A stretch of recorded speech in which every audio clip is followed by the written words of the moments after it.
All right, here we go. We're live here for some Bristol Motor Speedway Dirt Racing Cup Series action. I believe they're getting ready to fire the engines here relatively soon. I was a little bit late to the stream, but I actually scheduled it a little late. But here we go. We're ready, and we are here for some good NASCAR dirt racing action. Unfortunately, we got Tony Stewart in the booth, which is not my favorite. Initially, when they first announced him as a potential commentator a year or two ago, I was excited about the potential, but now I definitely am not necessarily the biggest Tony fan. Now, for a dirt race, it's right up his alley, so sure. But yeah, looking forward though to a pretty good race. We got Larson on the pole, JJ Yaley up there in third. That's a really interesting top driver at the front of the field here. Then we got ourselves Christopher Bell. He's one of those that you kind of expect to be near the front. Last year's winner, Kyle Busch. Last year's pretty much should have been winner, Tyler Reddick. Up here near the top five. So the big thing is who's going to get wiped out early, because both years it feels like there's been some wrecks very early on that have taken out some of the guys who are kind of your should wins or very fast drivers who probably should have won. But here we go. Lineups are all set. Hopefully you guys have your fantasy lineups all set. But here we go. We are getting ready for a pretty good race here.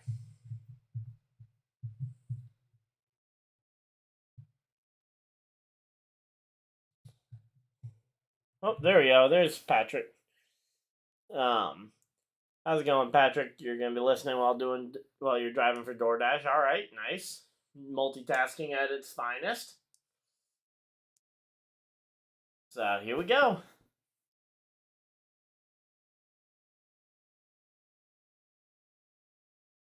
Hey, you know what? That's a pretty good command to start the engines. So drivers, start your engines. So they've all fired it up. They're all in their cars because they don't have active drivers doing the command to start the engines, unlike they did at the Daytona 500, where like 4 guys who were in the field were up on the stage doing that, which is funny. But yeah. So here we go. Are they gonna go to a commercial right after firing the engines? Like, really need a commercial? Yep, and we're going to a commercial. Fun times. So here we go. I'm just gonna really quickly go. I'll be right back in just 1 second, guys.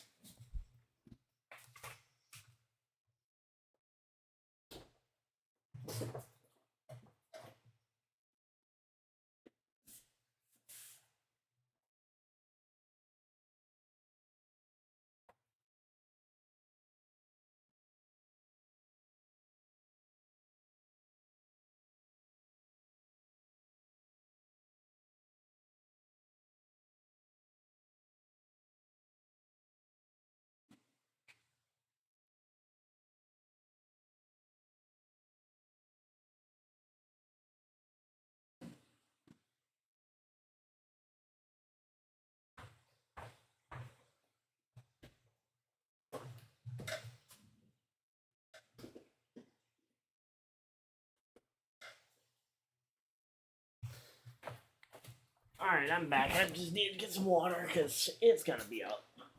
It's gonna be 250 laps of chaos. Hopefully, it's gonna be a lot of active racing here, but here we go.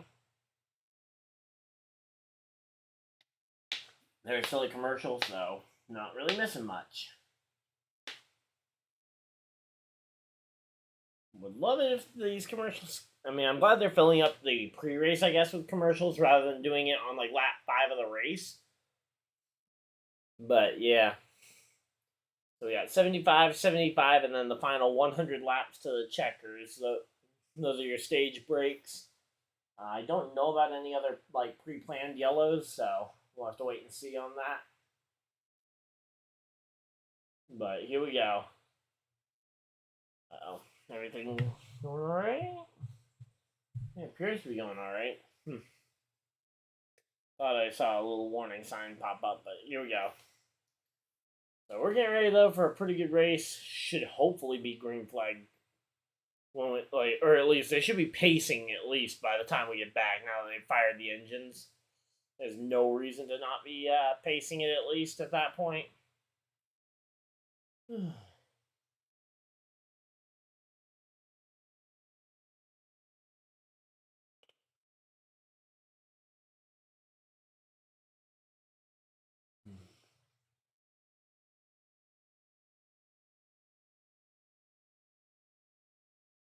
Let me try resetting my router real quick because it seems to be lagging. At least on my end, it says it's lagging. So I'll be right back.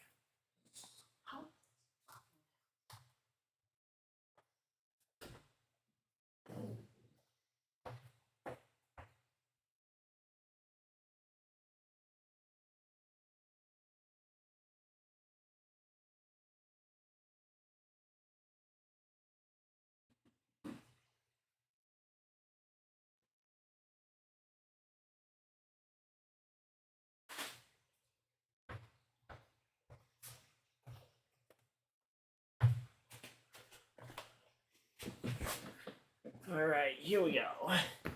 We're back and they are rolling on track, which means we got some racing coming here soon. So there we go. We should be back. Just waiting for the internet to reconnect. Looks like we're good.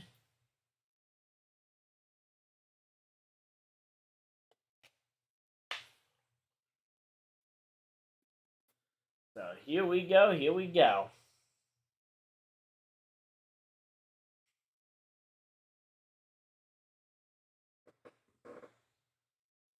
So Ryan Preece, that's one I'm curious about. I have him in my fantasy lineup after how he raced in his heat race, right on the back bumper of Kyle Larson. Really the only driver that could challenge Larson. But here we go. Got some good racing hopefully coming up. A lot of Fords in the back half of the top 10.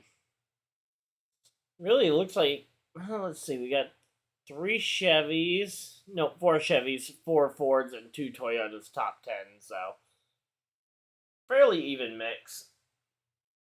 A little heavily weighted towards Ford and Chevy, but so is the entire NASCAR field. So yeah, they're talking with Austin Dillon right now, and yeah, we should be good to go here momentarily. I am really curious to see how JJ Yaley does starting second car inside lane here. Like, that is probably the most interesting pick here. I didn't add him to my fantasy lineup. I'm sure some of you guys probably did. But we'll have to wait and see, obviously.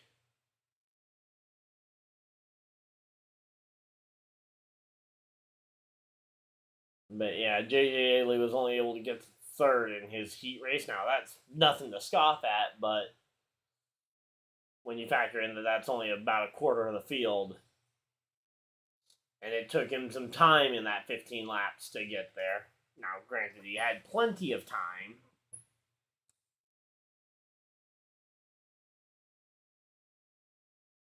All right, so Briscoe. Okay, so we're getting more details as we go throughout this week. So Briscoe ended up breaking his middle finger in a dirt race earlier this week. So, and now he's got a custom cast on. He'll have surgery apparently later this week, but he shouldn't miss any racing time due to it. So, yay. Glad to see a driver not missing time. But here we go. Now they're doing a piece on Jonathan Davenport here. I'm curious to see how he does. He's starting middle of the pack, which is going to be a tad bit chaotic here. I am not exactly the most confident in this ability for this middle of the field, because it feels like there's always an early wreck in the middle to back half the field. So guys like Stenhouse, Davenport, Suarez, to name a few, are right in the eye of that storm. Suarez a little bit further to the back side of that, but still, same point applies. But here we go. Green flag is out, and they're racing, and Larson is away for now. Austin Dillon goes to the bottom, and J.J. Yaley unable to really capitalize on the start here. In fact, where is J.J. Yaley? He is drifting back really quick here. I'm going to say, first lap, and he's already back to 7th place? What? I mean, that is a fast free fall here.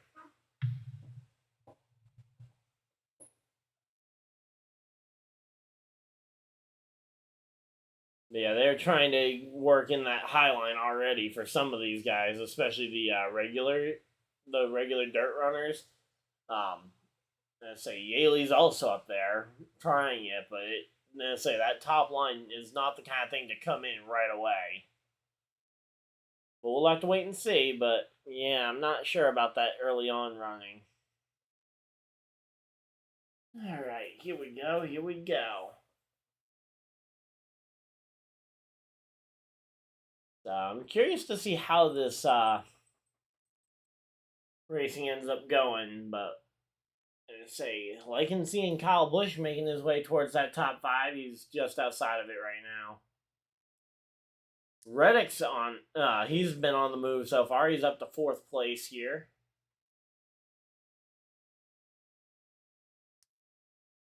But yeah, Larson definitely put on a clinic though in his heat.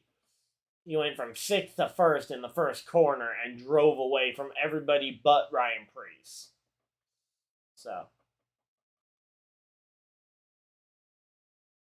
here we go. We're going to say, Blaney going around Logano. Bit of side-by-side there between those two drivers.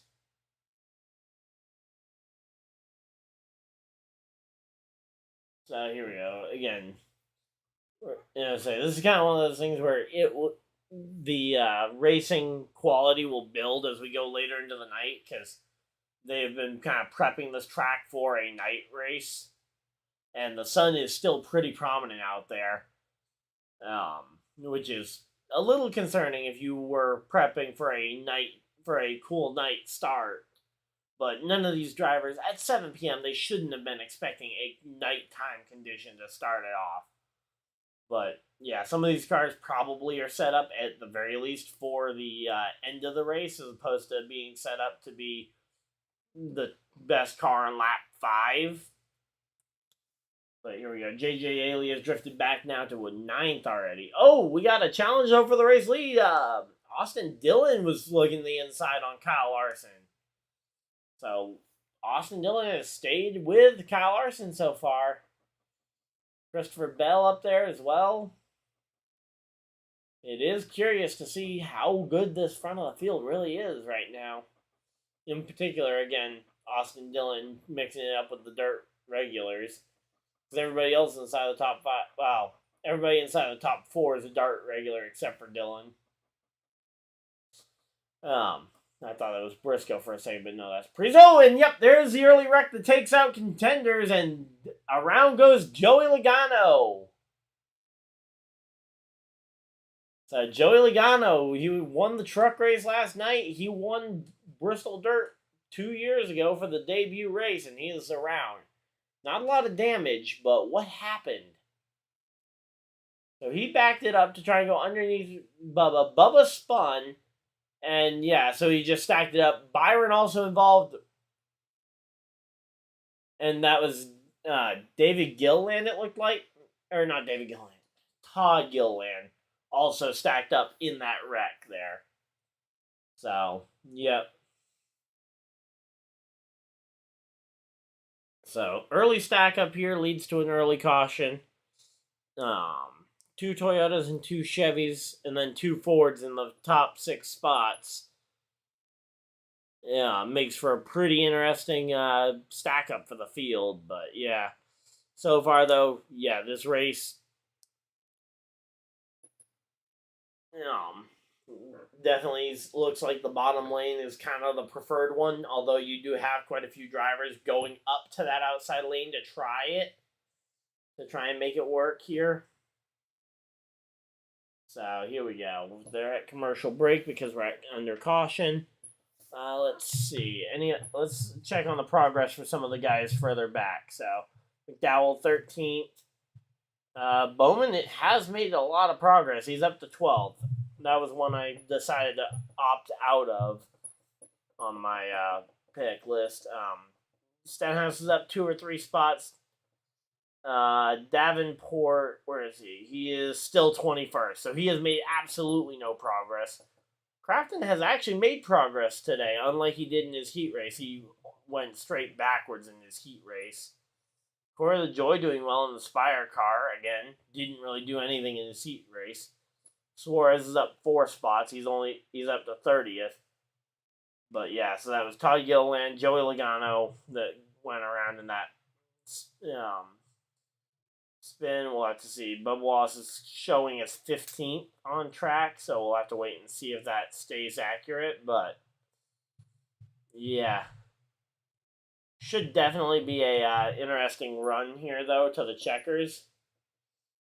I just don't know how it'll be for the start. Again, this is the kind of track, especially, that needs to kind of be worked in, and the drivers that like the top, they are going to spend the time very early on to try and work in the groove at the top of the track and try and use it to pass. Problem is, if they get it worked in too quick, everybody knows about it and gets up there, and then you need to figure out how to use the bottom to actually make passes. But yep. But yeah, so if everybody watching were to just go ahead and leave a like on the stream so that we can get some more people in here and make sure as many people see this as possible, that'd be fantastic. We're just getting ready. They're getting back from commercial right now. They're just doing their sponsor plugs. But yeah. I didn't realize they busted a barrel, so they got to refill a barrel with sand. That'll take a minute or two to fix, so it'll be a minute before we go back racing.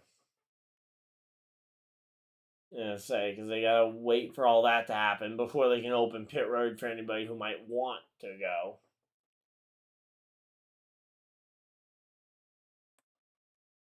So here we go. So they're explaining the strategy here.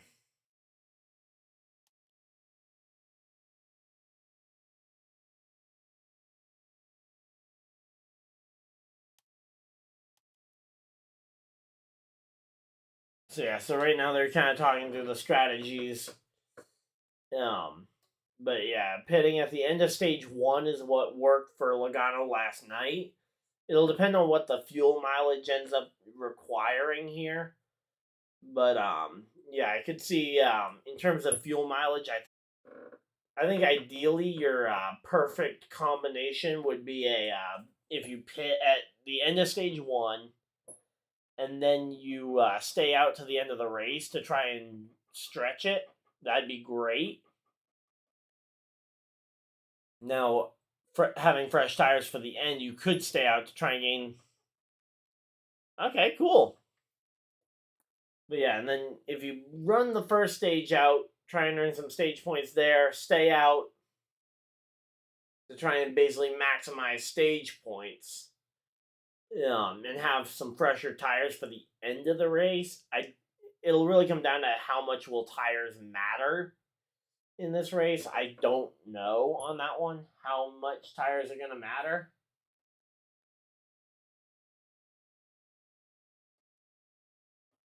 But yeah. Don't know why my internet seems to keep going down.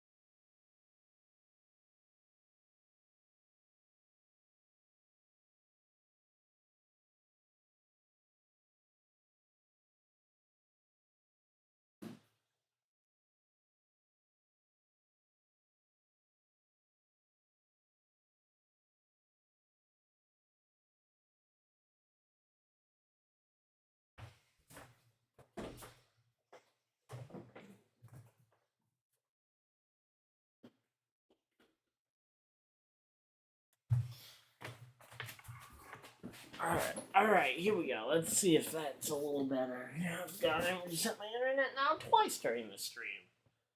But, yeah, hopefully that's better. We'll have to wait and see, but here we go.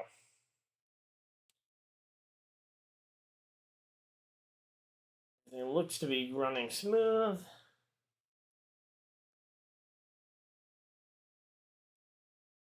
And I say, yeah, that's one thing is that this race, when it comes to the dirt ringers, first off, there aren't usually too many of them.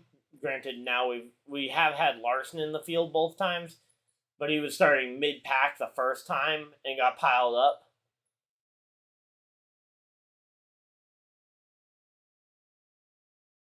But yeah, so interesting run here that that the dirt ringers have had. Now we've got a lot of them at the front of the field here.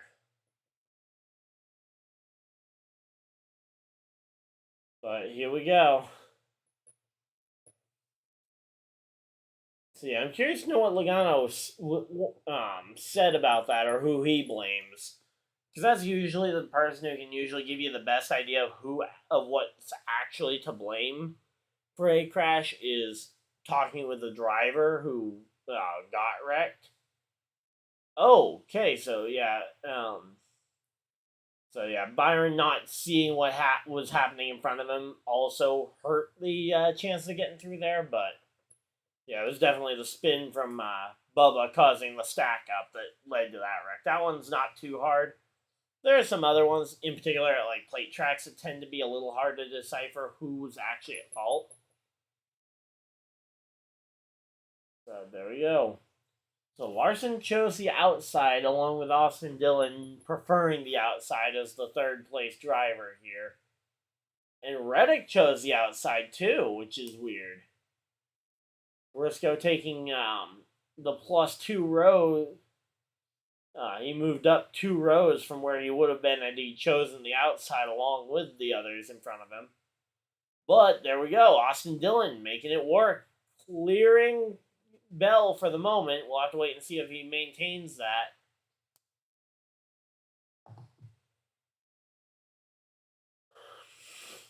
So yeah, there we go. Austin Dillon has managed to clear Christopher Bell. He could move down and block Bell if he felt like he needed to. So yeah, that top line, at least for restart, certainly seems to be a better line for at least the top two. We haven't seen Reddick get clear of Priest, and that is technically the side-by-side battle because because Reddick was the first driver who didn't take the shortest line available, and Priest is the one that took that inside spot that Reddick could have had. So, yeah, curious to see how that ends up working, but it looks like Reddick is going to get clear of Priest now, so looks like shortest line available didn't really work out for Priest in the long run. We've gone like 3 laps, but yeah. So it definitely seems like that outside lane, though, definitely works pretty well for a lot of the drivers who try it.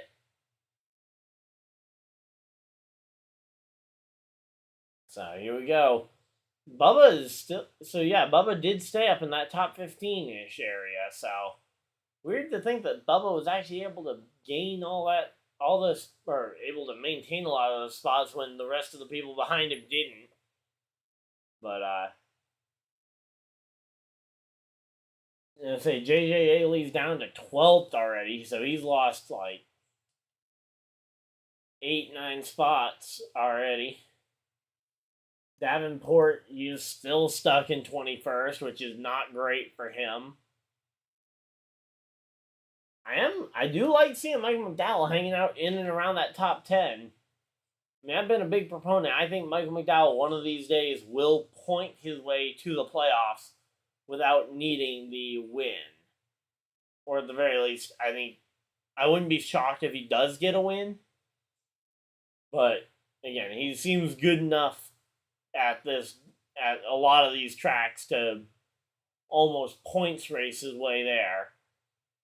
it's hard because he's not out there running right near the front each week to make it easy to point his way there.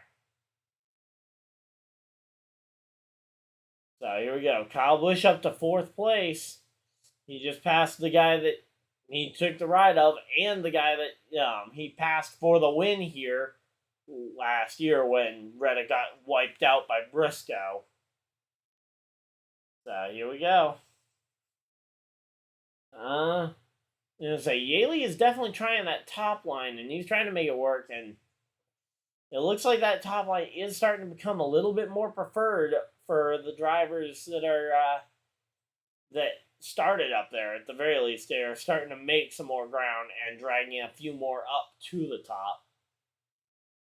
But we'll have to wait and see, obviously, if that holds true. Stenhouse still stuck about 17th. It's still positive some spots for Stenhouse. He's up like 2, 3, 4 spots, but yeah, I mean, it's just not one of those situations that you find yourself in too frequently, but here we go. I'm say Bowman and JJ Yaley fighting it out for a spot just inside the top 10, I think. Oh, no, that's fighting for 12. My bad. I thought that might have been Yaley trying to fight his way back into the top 10, but no, he's sliding back still. So he's down to 13th and dropping. So it seems like I was right to pick Yaley to slide back and not be a value pick necessarily for the fantasy points. Because, yeah, NASCAR Fantasy. Let me just take a look at my NASCAR Fantasy League real quick while we got a little bit of time here.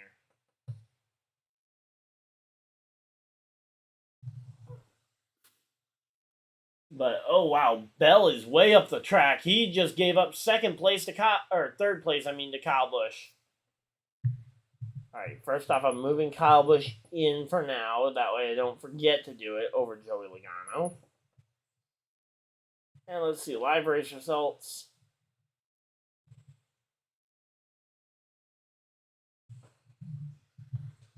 All right, so yeah, not a lot of surprises near the front of the field in terms of the fantasy points. A lot of there's quite a few of them up there, kind of just picking the fast guys near the front, like I did. So here we go. Oh, yellow! We got a yellow right as they were going to the and flag. And who was it? What happened? They're showing Crafton, but he's driving the right way. He's back in 30th along.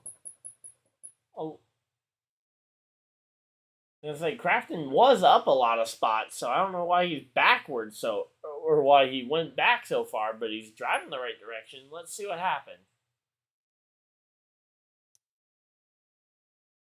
So there, okay, that was not a great show of what happened, but yeah, it looks like not sure what happened to cause.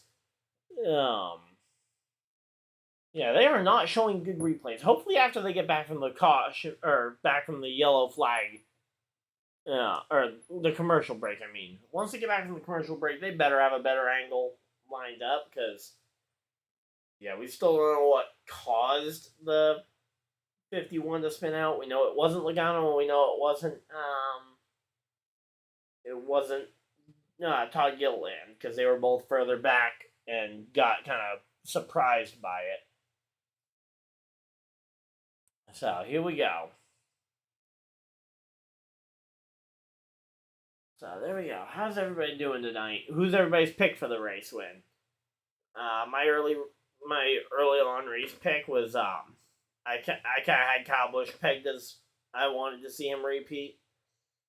It really wasn't an easy pick. I mean, Larson would be the obvious one if you wanted to go for obviousness, but I didn't believe enough in the dirt regulars to go ahead and say Larson outright wins this one. Austin Dillon has shown a lot of ability to stand his ground. It's going to be weird seeing.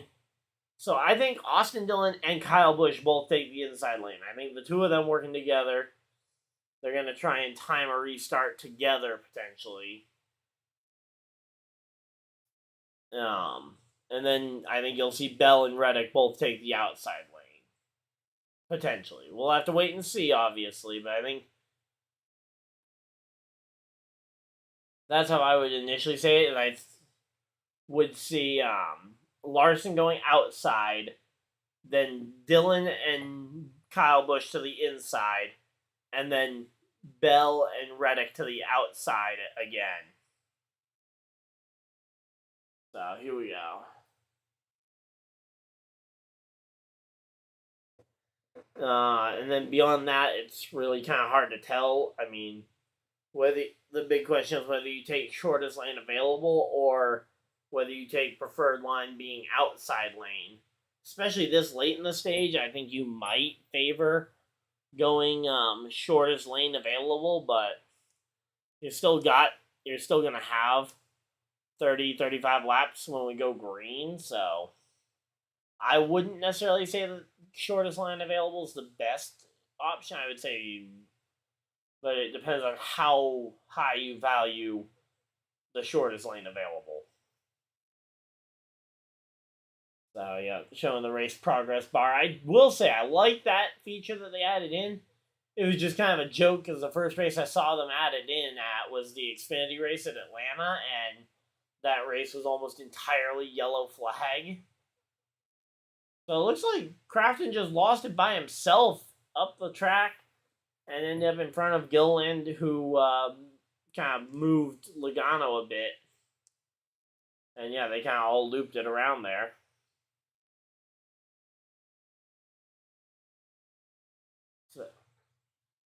So yeah, there we go. So Crafton complaining about being tight. Okay. So here we go. Not sure what they're talking about. Not sure why they're tuning into Suarez's radio. He hasn't been involved in anything yet. But let's see. Yaley's drifted back to 14th, by the way, for anyone who's interested. Michael McDowell up to 11th. Again, fighting for that top 10 spot. Stenhouse up to 15th. Davenport's up to 20th, so right about where he started. Again, I like that Corey LaJoie is making some progress, unlike what he did in the heat races. And then Joey Logano from the back of the field, he was up to 29th. So yeah, we'll have to wait and see, obviously, how that continues throughout this race. But yeah, so that's kind of your some of your early storylines, though, are going to be Logano from the rear. But yeah.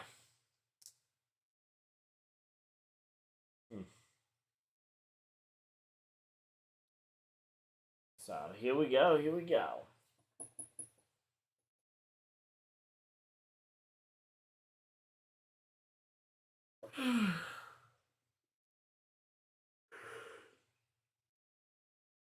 Man, here we go.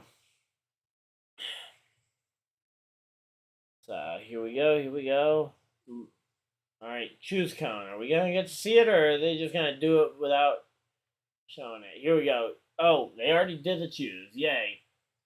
And so Dillon chose behind. So Dillon didn't choose shortest line available. He didn't choose front row start. He's starting behind Larson. Kyle Busch, though, and I think this is the right choice. If you can get that front row spot, that's like the only time I think inside line really excels, especially compared to third car in the third row outside line. But yeah, so and then it looks like Reddick took inside second row with Kyle. Christopher Bell is third row outside lane. All right, nice. Making some decent money there, Patrick. Good job. And here we go. Pace truck going for cover, and we're getting ready to go back to racing here. It's the Kyle and Kyle show at Bristol. feel like we've seen this before, and I feel like it hasn't worked out in Larson's favor at all. But yeah, I'm gonna say Austin Dillon able to clear himself, in front of Kyle Busch. Kyle Busch now going to the outside, trying to make some time, and Christopher Bell now looking to the inside on him, but not able to really do much. So yeah, I mean, it's a really weird combination of the inside lane being short and being able to gain a couple rows. It's just about where you can slot in line though, because he ends up slotting in third still, even though he technically started alongside the front row. But yeah, Kyle didn't end up losing a spot technically, because at the choose he was third anyway, and he ended up sliding back into the third spot, so I don't think he really lost anything, but he didn't gain anything from the choose either, so it's kind of the give and take of this style of racing. So here we go. We got some good racing though. Here goes, Ryan Blaney looking to the inside of Christopher Bell, and Ryan Preece right there as well, looking to the inside. But here we go, the RCR teammates side by side for a second there for a moment. Austin Dillon and Kyle Busch. I feel like if you're teammates at this point, though, you gotta be looking at this as trying to go one to the bottom, one to the top to try and understand as much of the different lines as you can. Although, obviously, if there is one predominant line, maybe you both run it, but yeah, right now though, I can't really see too many similarities between the what they're doing. So there we go. Kyle Busch going to the inside. The question is, how much are you willing to race your teammate here and potentially let Kyle Larson get away? Because Kyle Larson's starting to slide away here. So here we go. Now, I hope at some point they bring this up, but Kyle Larson has never won a head-to-head finish where Kyle Busch has been the second place driver. Not to my knowledge, at least. The last time I saw them update the scoreboard between those two. So, yeah, interesting to see that. But yeah, I am curious though to see what Ryan Preece can do now that he's up into that top 5. Ryan Blaney doing surprisingly well. I'm a little bit surprised to see how well he's doing.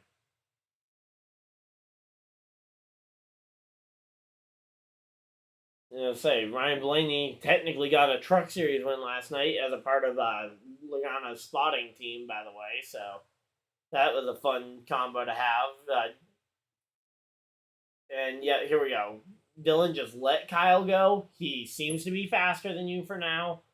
So just follow Kyle and maybe you learn a thing or two here, because that's pretty much the MO of your team at this point.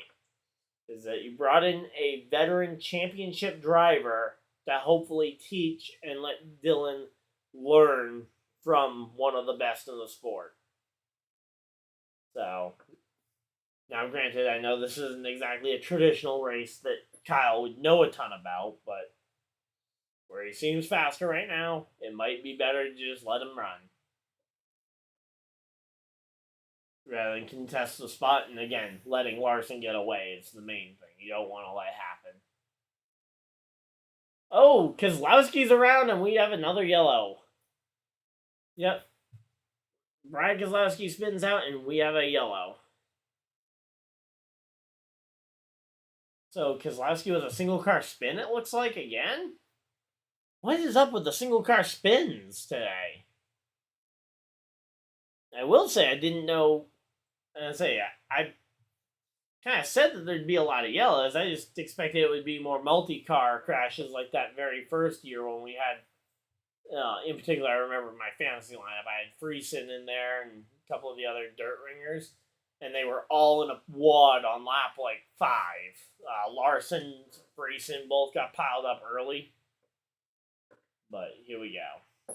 So they're back to commercial break, which means we get to talk. So, how's everybody doing tonight? We having a good time?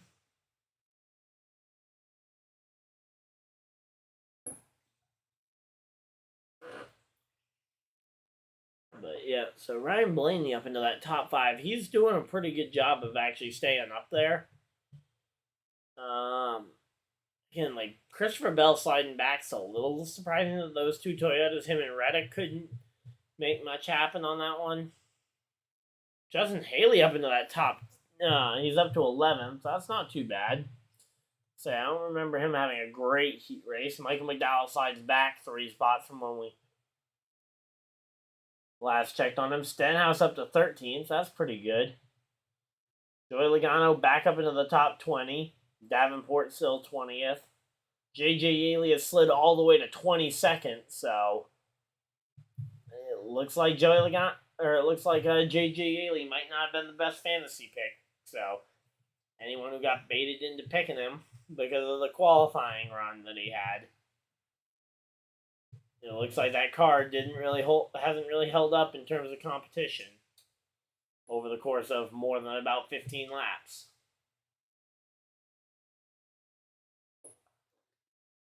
Because, yeah, in particular, on the restart, it took him a little bit of time to get going.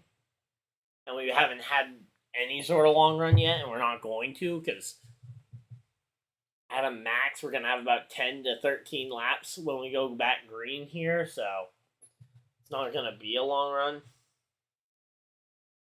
But, yeah, here we go.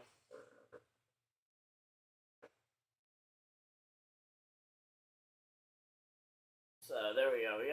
We got a decent amount of people here. How's everybody doing? Having a good time so far tonight, guys? How's the mic volume, by the way? Because I was messing around with it before the stream, trying to get the mic balance a little better.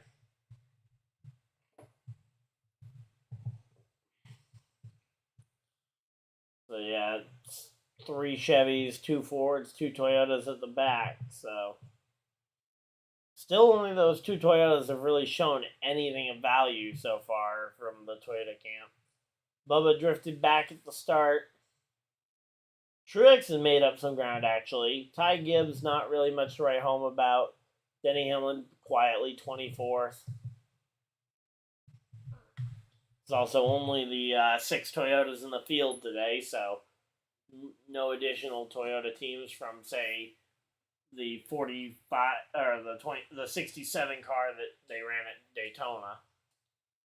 Curious as to when that 67 car might make its second appearance, if it is going to make a second appearance this year, or if it's going to be a 500 only car this year.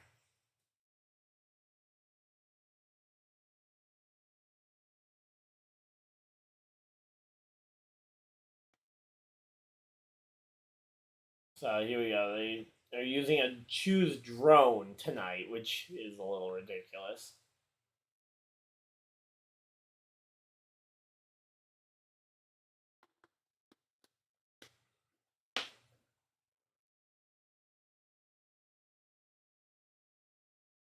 So here we go.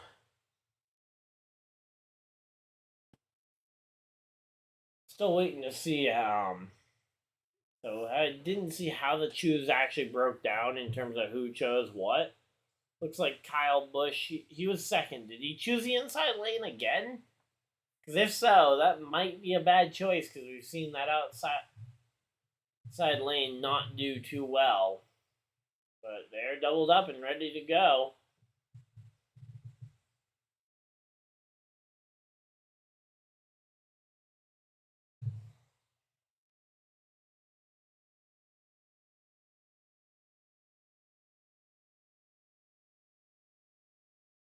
Oh, Briscoe might not even need surgery. Yeah.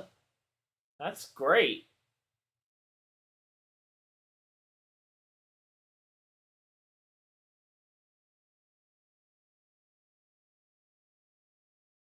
So yeah, so they're gonna be going green with 11 laps to go here in this first stage. So points will be paid, and it looks like okay. So Kyle Busch did choose the outside.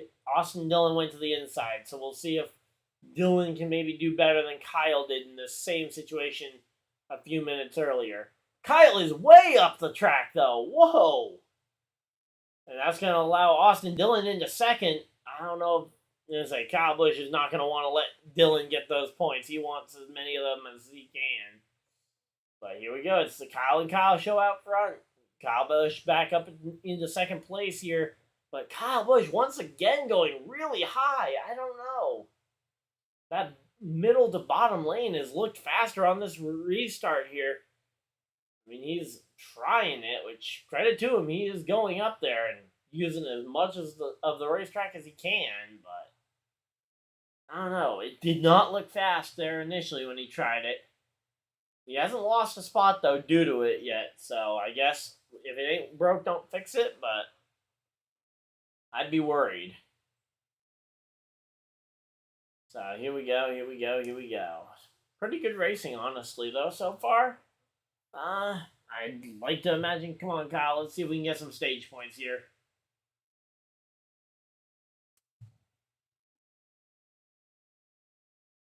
I'm going to say, McDowell's not too far away from potentially getting some stage points here, but again, he has not had the type of season where I think he is going to point his way to the playoffs. Like, just the way the race is going, or the way the season is going for McDowell, I don't see him pointing his way to the playoffs, even with all the road courses coming up later this summer, but we'll have to wait and see, obviously.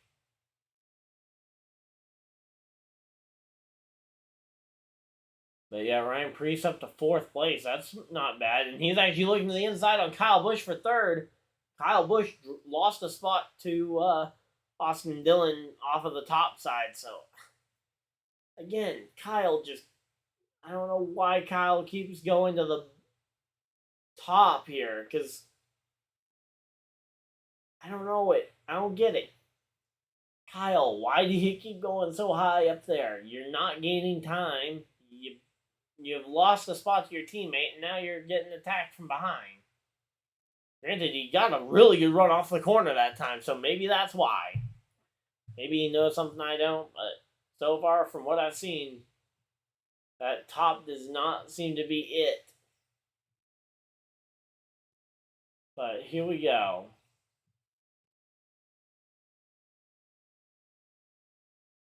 Gonna have to wait and see if he can maybe find a way around Austin Dillon. I don't think anyone's challenging Larson, though, for this first stage. Say Larson's got about a second lead here on Austin Dillon, so. Yeah, the battle is going to be around this 10th place in points, so McDowell is up to 11th here, so he could fight to try and get a playoff point, or a stage point, I mean. But, yeah, it's going to be hard for anybody else, but here we go. Coming to the white flag, Larson with a big lead here on second place, Austin Dillon. I don't see Dillon getting passed by his teammate. I say, because Kyle really doesn't need... Oh, and we got a yellow. Yellow flag. We're going to have to wait and see. Somebody is backwards there. I don't know who that is. They got rookie stripes on the back. It might be the Hooters car. Oh, yep, that's the Hooters car. So that's Josh Berry, last week's runner-up at Richmond. He ends up spun around, stays on the lead lap, and we go to the end of the stage here. So Larson, Austin Dillon, Kyle Busch, your top three on the stage. Ryan Preece, Blaney, Christopher Bell, Chase Briscoe, Tyler Reddick, Justin Haley, and William Byron, the other drivers earning points here in stage number 1. So, solid start to the race, but you gotta have some better, some of these guys in the back half are gonna have to find some way to pass Kyle Larson, because so far, Larson is starting to have that dominant look to him. Now, we got about 5 minutes here before we actually see something happen. Because of the non-competitive pit stops, so they're going to get about 5 minutes to change tires, adjust what they need, and there will be no changing of positions outside of the guys who either stay out or pit. That's the only way you gain or lose spots.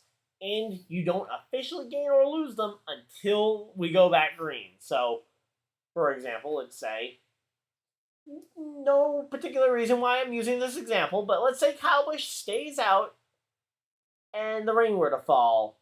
He would not be given that spot if it were the end of the race. Obviously, this early on, it wouldn't be the end of the race, but yeah. Just a wild idea that if that were to happen, Kyle wouldn't get the spot until they see the green flag again. And if they didn't, he wouldn't get the spot. So, and I don't know how it would happen if the race got delayed into the next day, if they would keep their choices the same. That would be an interesting thing to see. I think they would just re-rack it with the spots as they were, so Kyle would lose any spots he would have otherwise gained. We'll have to wait and see, though, if and when that ever happens. But that's a completely made-up situation. It totally didn't almost happen last year that way. I'm totally not bitter that Kyle almost lost that race last year due to the rain delay right at halfway, pretty much, or right at the second stage mark, by staying out to try and get the lead, and the rain almost ended it before he got officially the green flag. So, yep. There we go. How's everybody doing tonight? We got some. I know Patrick's having a nice time because he's out there working. How about the rest of you guys? Everybody having a good time?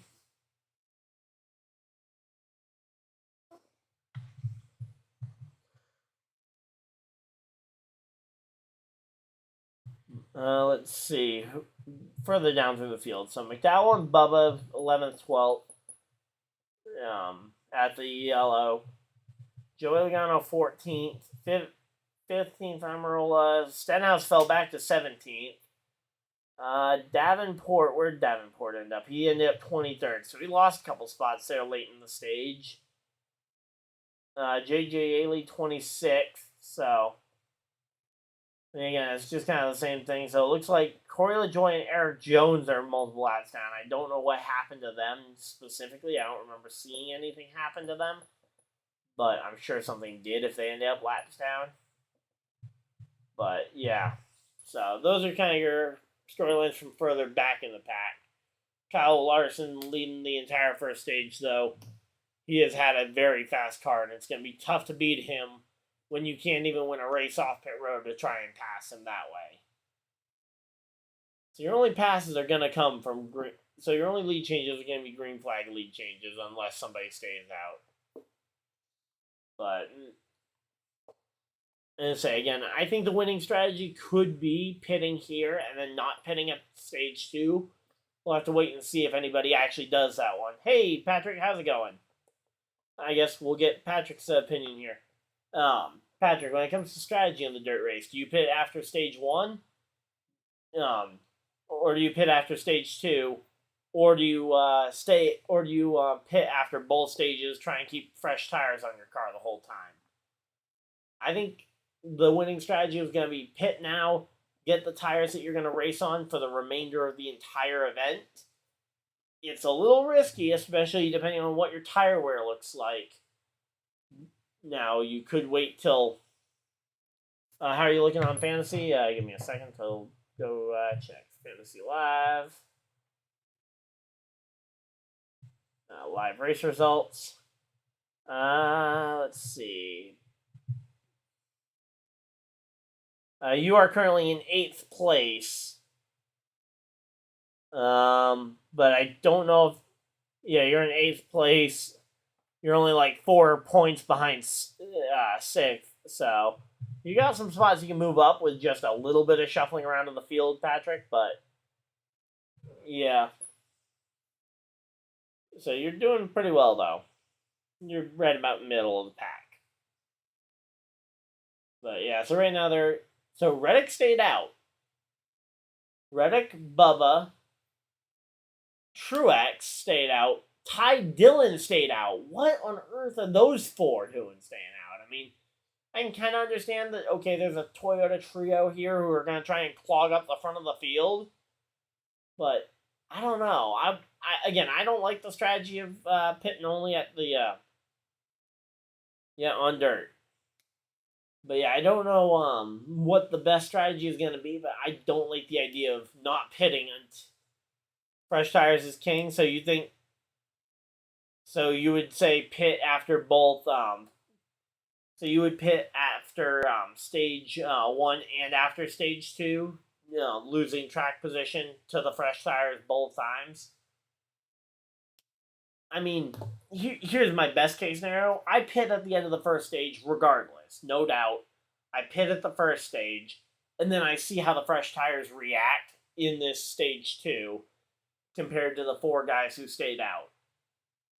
Depending on how that goes, that'll decide what I do for the final stage. Because final stage, you have a chance to kind of see how fresh tires have already worked for yourself. Potentially see how old tires work for other people, maybe even teammates. So, for example, we have 3 Toyotas staying out. Potentially, they could get information from Christopher Bell and vice versa. Christopher Bell could get information from them on how old tires work and help make the decision as to whether you pit in the second stage at the end of the second stage or not. But yeah, because so far track position has been very tough to come by. I mean, like everybody that is in the top 5, they all started in the top 10, and in fact, really the only mover in the top 10, the only person who's really moved forward in the top 10. Briscoe maybe and Justin Haley definitely are the only 2 that really moved forward. Priest has moved forward a little bit, but he was inside the top 10 already. Blaney was either back half the top 10 or just outside the top 10 to start this one off. So, let me actually just go ahead and check it. So, let's see, qualifying position. So, yeah, so Priest started 8th and Blaney started 9th. So they were both inside the top 10, but they were back half the top 10. Now they're top 5. So Briscoe started 14th. That's one that moved forward. And then Justin Haley. It's almost like I know what I'm talking about for the first time ever. So Haley started back in 25th, and he's been the biggest mover so far today. So there we go. So yeah, again, it seems like track position though. We'll have to wait and see how these old tires handle. But I will be curious to see if the track position doesn't show itself as important.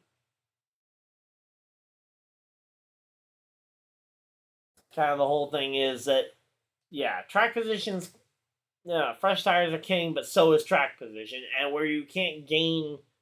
Like, you can't have a fast stop on the dirt track and gain any spots, so the only way to gain spots is by not taking tires. There's definitely no 2-tire stops here, because if you're coming into pit road, you're not gaining any time regardless of how fast you're done, so. And they get 6 minutes, okay, not 5. They get 6 minutes to complete repairs.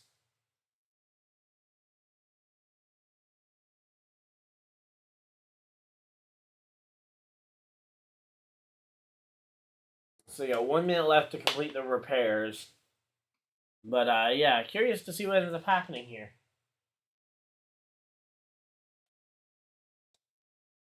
So Tony Stewart's going to be doing NHRA in Vegas. I'm gonna say I don't. Where's NASCAR? We're at Martinsville next weekend. Is that a? Let's see. Is that a?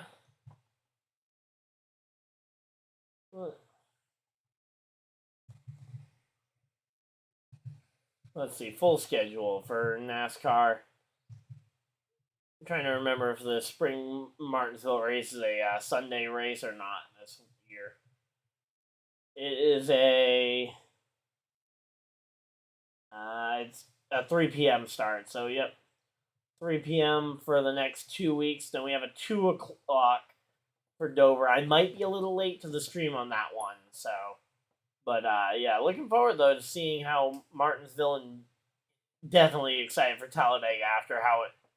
Because Atlanta was a ton of fun a couple weeks back. But, yep.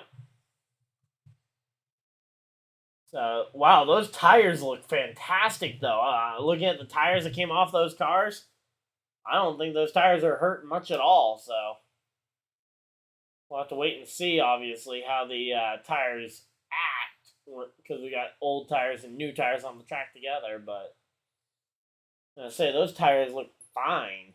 If we really needed them, we could probably put those back on the car and do all right.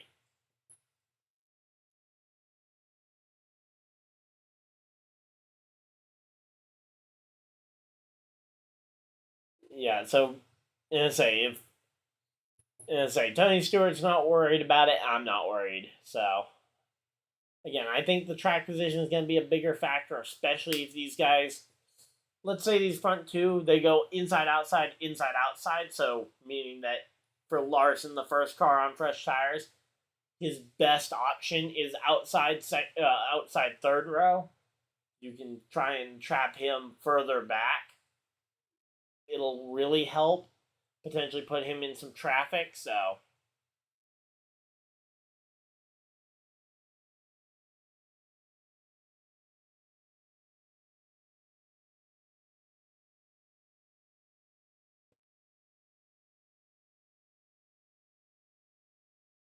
here we go. We're getting ready though for a pretty good restart here. Of course, leave a like if you guys are enjoying the stream. Lets me know that everybody's having a fun time here tonight. We're getting ready for the restart that'll start stage number 2, which is going to be another 75 laps here, which will take us to lap 200. And then it'll be a 100 lap dash to the finish.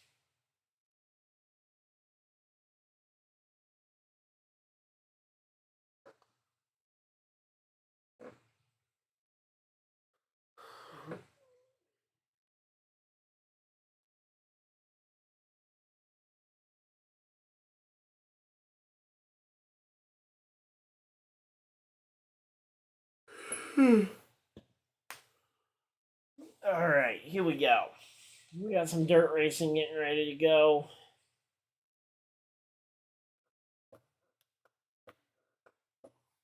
So 5th through 9th. All right, that's gonna be weird to see. Again, we're gonna see Ty Dillon at the front. That's probably the one I'm most worried about because those Spire cars had no speed in their heat races. So, but yeah, so I'm curious about how Ty Dillon will do. But because again, he was really bad in his heat. Maybe I'm just paranoid, but yeah, here we go. We're gonna have to wait and see, obviously, on this one. Who's everybody thinking now that we're through stage 1? Who's everybody thinking's got this race? Say, do we think we know, or do we think it's gonna take a little bit longer to really kind of get an idea? I'm kind of surprised that the broadcast hasn't mentioned the because I just realized this because they're showing some action from Kyle Larson racing at Volunteer Speedway, but yeah, the USAC community lost a racer in a crash last night, Justin Owen. So that was a sad one to hear about this morning when I woke up. I had seen the wreck and it was it was a big wreck, but I've seen big wrecks like that from Larson and Bell, and they've been okay. Unfortunately, it wasn't the same for Justin Owen. So again, sad to see a member of the racing community not surviving an accident like that. So yeah, curious just that the broadcast hasn't mentioned that one, but yeah, I figured I'd mention it now that I'm thinking about it because I hadn't actually thought about it. But yeah, that was a one I woke up to see this morning. So here we go. Bubba Wallace and Reddick are on the outside, and Larson ends up choosing inside second row. Ty Dillon chose outside third row. So maybe then Ty Dillon will be able to slide backwards safely without wrecking anybody, but I'm worried here.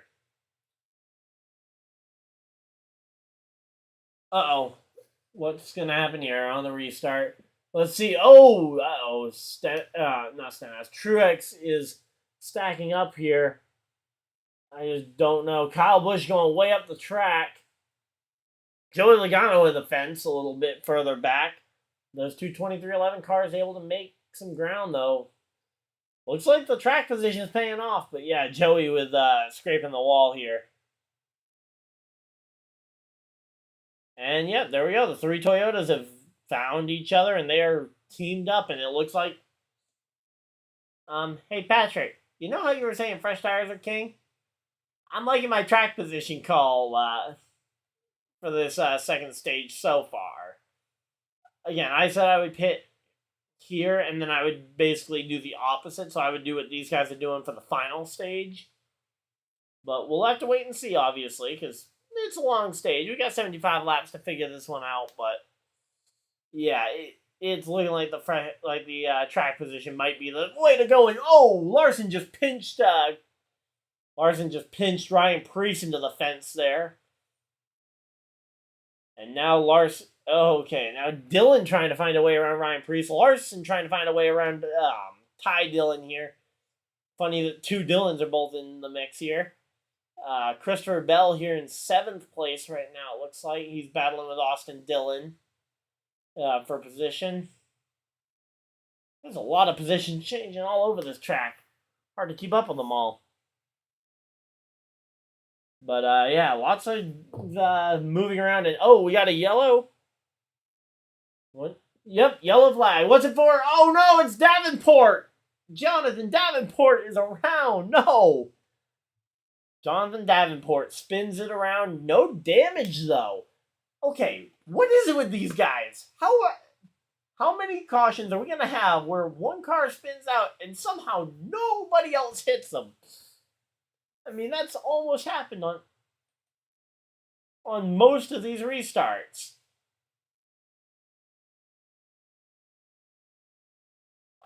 Looked like maybe a little help from JJ Ailey actually on that one, but not too bad. But yeah, here we go. So yeah, Larson certainly not making friends with Ryan Preece there. Although Ryan Preece actually gets scored ahead of Larson at the time of yellow. That's interesting. Did not expect to see not Ty Dillon. So first off, your four guys on old tires do maintain their spots at the front of the field. But yeah, curious to see how this goes. Oh wait, nope, they just reordered it. Larson ahead of Preece. I guess I thought wrong. I thought Larson had lost the position to Ryan Preece, but it looks like they're giving it back to him. Not going to go ahead and throw out the whole NASCAR is rigged, but certainly, yeah, I'm guessing it was just a transponder issue where, with the exact time of caution, trying to figure out who was actually ahead because they were fighting side by side there. But we'll have to wait and see here. Austin Dillon, third of the cars on the fresh tires. He's 7th. Bell hung on in 8th. Kyle Busch 9th, and Ryan Blaney rounding out your top 10. So yeah, not too bad for these for the drivers who took tires, but so far they haven't really been able to make any inroads on those guys with the, in particular on those 3 Toyotas at the front working together. We'll have to wait and see if that changes, but so far it does not appear like it's going to, so here we go.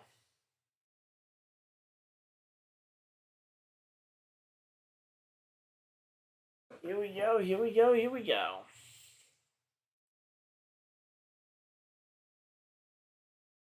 Let's see further back in the field, because I haven't looked back there since the restart. So Stenhouse 18th. He actually gained enough spot score. He's right around where he was when the caution started. for the end of the stage. McDowell 16th. He slid back a few, but that might be again due to the stage here. So yeah.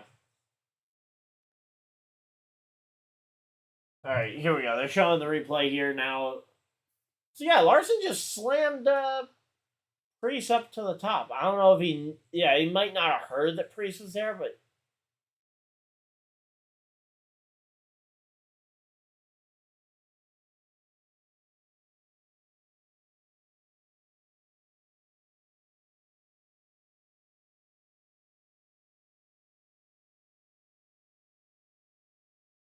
all right, here we go. Let's see.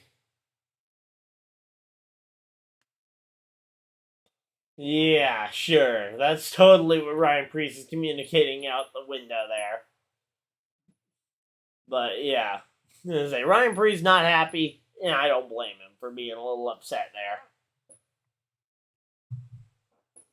But yep, say he will. Say this will, unfortunately or fortunately, I feel like Kyle Larson, it will catch up with him if he keeps driving like that.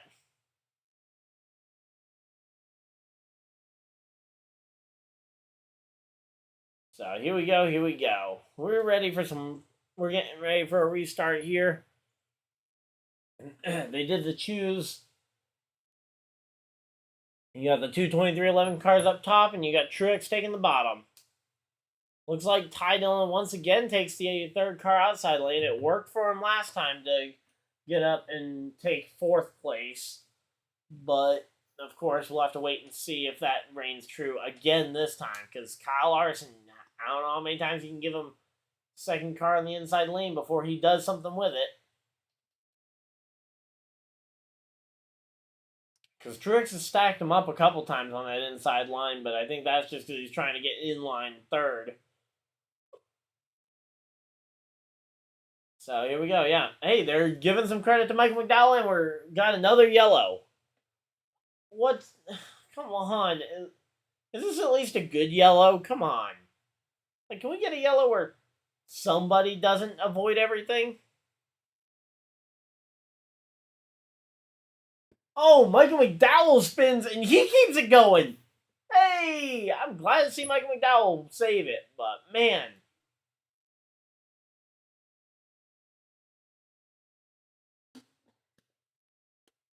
All right, let's see. Michael McDowell, top of three wide.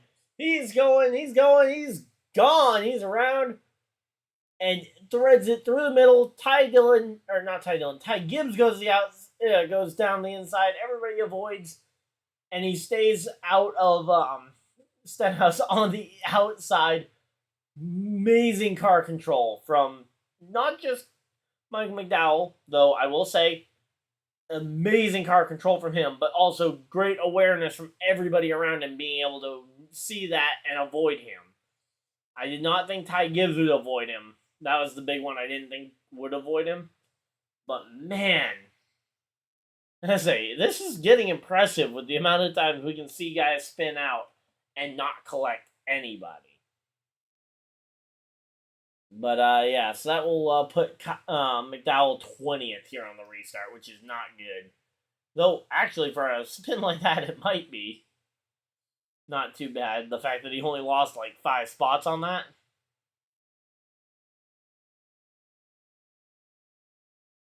Brewers Padres are showing that again. That's tomorrow, or that's next Saturday on FS1. But yeah, pretty good. We've had a lot of yellows here to start this one. We've had 6 yellows, and only one of them was a caution.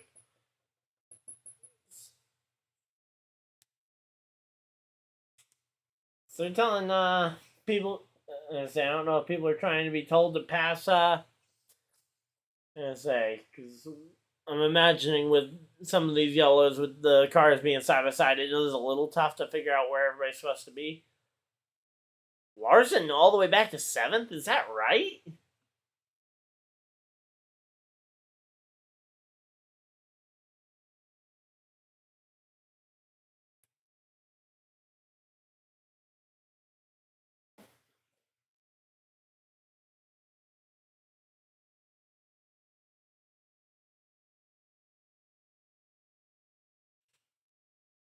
So here we go. Here we go.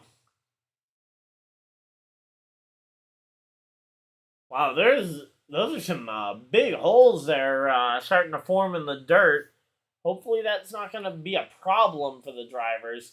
Hopefully that'll just be like a little bit of a bump in the racetrack. But again, this is the first time I've actually watched it on TV, so I haven't been able to see this clearly.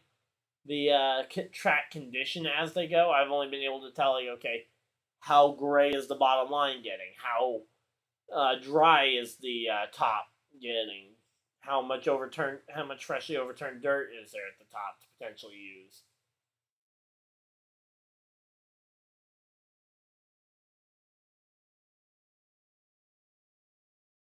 So yeah, so they got the water truck out there, pretty much every yellow trying.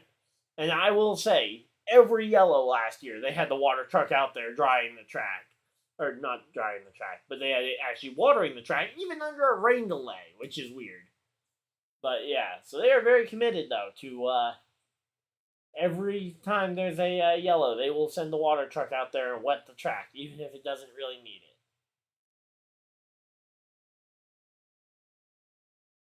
Okay, it's normal. Okay, tons of holes last year. I couldn't really tell that well because I was up in the grandstands and I didn't have a pair of high power binoculars to see that one.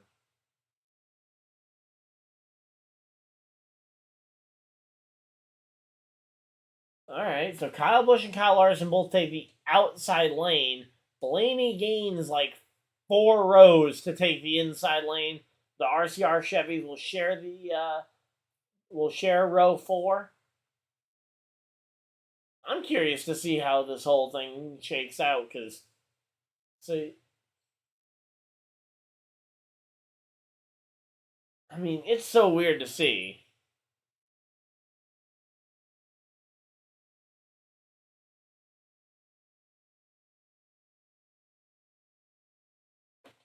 But man, so far we're only 17 laps into the second stage. It is slowed down quite a bit. And they're going around one more time. Going around one more time. Round one more time, round one more time. Oh, nice. You got a $38 order. Nice job, Keystone, making that money. $38 tip. Nice. That's a really nice tip. The benefits of being able to actually get tips. But yeah, I don't get tips at my current job. I'm not allowed to take them. So yep, fun times.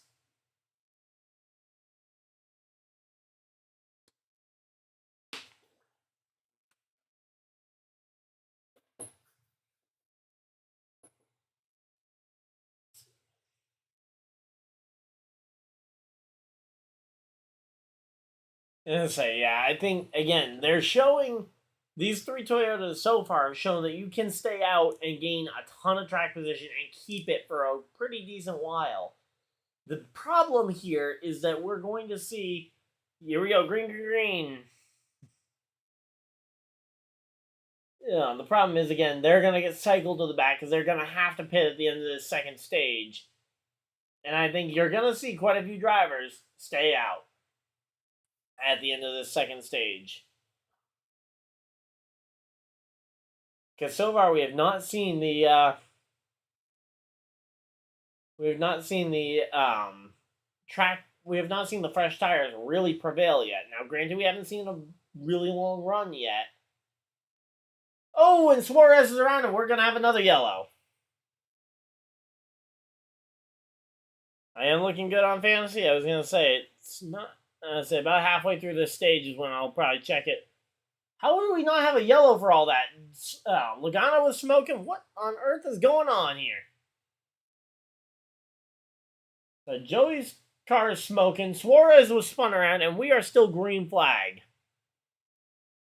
What? Okay, we have thrown so many yellows for so much stuff going on, yet we don't throw a yellow for that. Why? Let's say Logano limping at the pit road here. That was a lot of chaos going on. But yeah. Oh, another car around. What? Who spun? I say, what ended up spinning out here? Huh? And say, who's that slowing down? That's not Justin Haley. That's the 16. That's Allmendinger slowing down. Looks like he's got a tire down, and still no yellow. What is going on here? I mean, yeah, I like the fact that we're finally going to see some green flag racing, but what on earth keeps happening? How do we have a ton of... McDowell did a 360 spin, and how did we completely miss that? Like, how did we not even get to see a McDowell 360 spin in the middle of the field? Let's see, where is McDowell stabilized? He is 28, so yeah. It's going to be a hard job fighting his way back through there. Again, I think you maybe stay out at the end of the stage, try and gain some of that, but where you spun yourself around, it's going to be tough to kind of gain that time back, but man. Whew.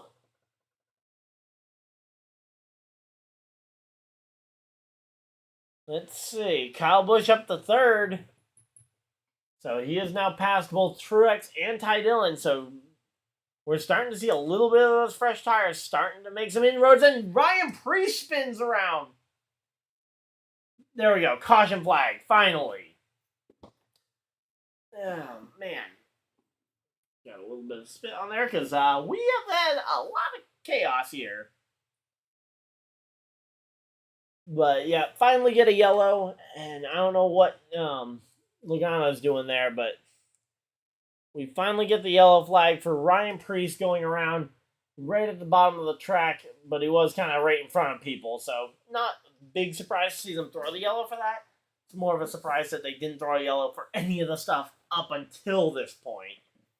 So, yep, yellow flag out. The 2311 car is still 1 and 2. Kyle Busch third, though, looking like he's in a pretty solid spot here. So, yep. Ryan Preece going for another spin, though. Where is that going to put him? Because that's one of my guys. I got to see where he's at and see if I think he can recover. Obviously, not a lot of damage, but track position is almost as bad as damage to lose. Ryan Preece, all the way in 34th? Yikes. That is not good for him. I might end up having to put Logano back in.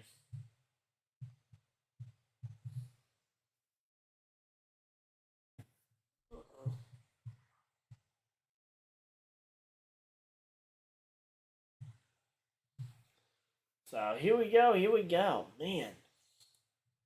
This is some interesting racing, honestly, though, so far.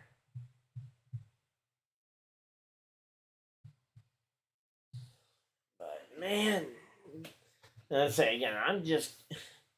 How much chaos were we going to have? I mean, I think that was NASCAR maybe potentially trying to keep it green, and then when they had a guy spin out of the top 10, they were like, okay, that's enough. They've had enough spins to where it's just going to keep happening, clearly.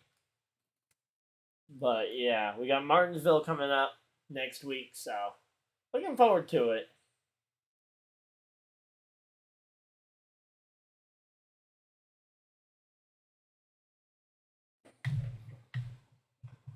Patrick, you want to know where you were in fantasy? I can tell you right now.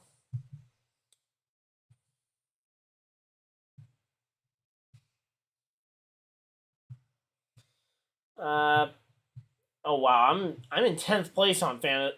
Patrick, you and I are tied in fantasy right now. And oh wait, I'm stupid. Logano just went multiple laps down to a green flag stop. I'm not putting Logano back in.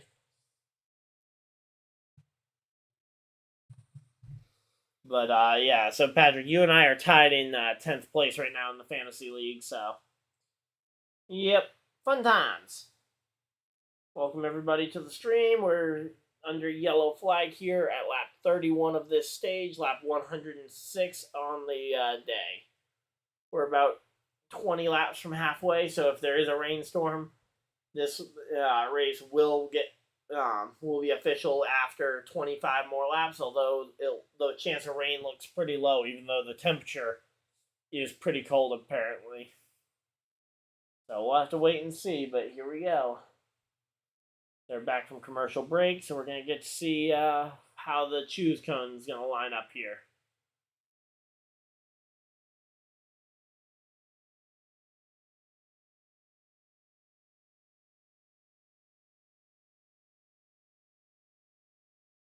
But yeah, I am a little upset with just the amount of action that happened on that last run. And we didn't get to see much of any of it. I mean, we got to hear a little bit about a lot of it.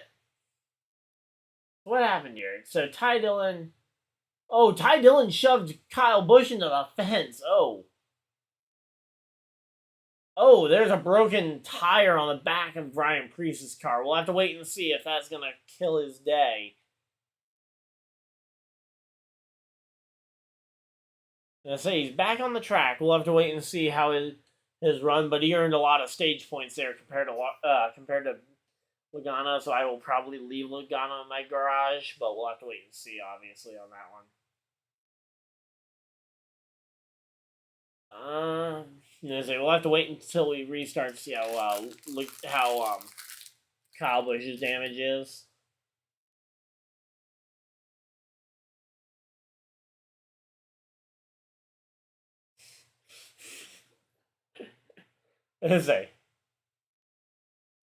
Yeah, so they're giving McDowell quite a bit of credit, which he deserves, because he's done 2 360s in this race, and he still has no damage, so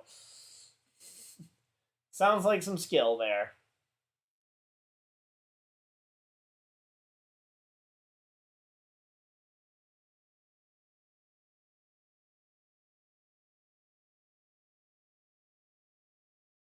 Alright, so when there's a flat tire, they have to go in and get NASCAR inspection permission to change, and they only get to change the tire that is actually flat. Okay, that's something. I didn't quite realize that they couldn't change, say, both right sides if they have a right rear down. I thought they might be able to do that, which would help a bit more than just replacing, say, the right rear. We'll have to wait and see, obviously, if that actually comes into play. If the extras, if one tire being slightly fresher, although, again, losing the track position is never all that helpful. And Kyle Busch to the front row alongside Tyler Reddick. That's the way they actually finished last year. Kyle Busch and Reddick, 1-2. Then we got Austin Dillon and takes the inside second row. But here we go. We're going to have to wait and see. But sounds like Ryan Preece is not happy about this one. We are currently working lap 109 out of 250, so we got about 115 laps left. Or no, not 115, 135 laps left, I believe, something around there. If I'm not mistaken, should be 140 to go right now. Actually, I just did the math. So we'll probably be closer to 135 when we go green, but yeah, 140 as of right now. So yeah, looks like Logano is out the race. He's behind the pit wall, so doesn't look like he'll be returning. So I can probably be okay with my fantasy points as they are. And here we go. They're getting ready to go green here. Austin Dillon takes the inside second row behind his teammates. So we got 2 rows of teammates here. We got the inside line has the 2 RCR teammates. The outside line has the 2 2311 teammates. So there we go. Here we go. Green flag is out. Green. Yeah, long day parking cars. Yeah, I can imagine. There's a lot of people that like to go to this race. I've been there the last 2 years. Wasn't able to go this year though, unfortunately. Here we go. Let's say the 2311 cars have seemed really fast on these restarts, and I will say Bubba is probably one of those that I might have missed the opportunity to try and put in my lineup instead. But yep. Here we go. 4 wide. Oh boy. I will say, lot of credit to Ty Dillon. I did not think he was going to be, out of all 4 cars that stayed out of that stage yellow, I thought Ty Dillon was going to slide back a lot sooner than he has. 4 wide, Ty Dillon, Austin Dillon, Larson, and Blaney here. 10th year total at Bristol Motor Speedway. Cool. Thank you for working there, because it's a fantastic track. I've enjoyed being there for the night race a couple of times, as well as the 2 dirt races I've been to. So yeah, some pretty good racing as well consistently. But yeah, the people that work around the track are amazing as well. So here we go. Kyle Busch challenging Bubba Wallace for position number 2 here on the track. Meanwhile, they are 4 wide in the back of the pack here, or back part of the top 10 here, between Ty Dillon and like 4 other cars. But then when they cut to the battle up front.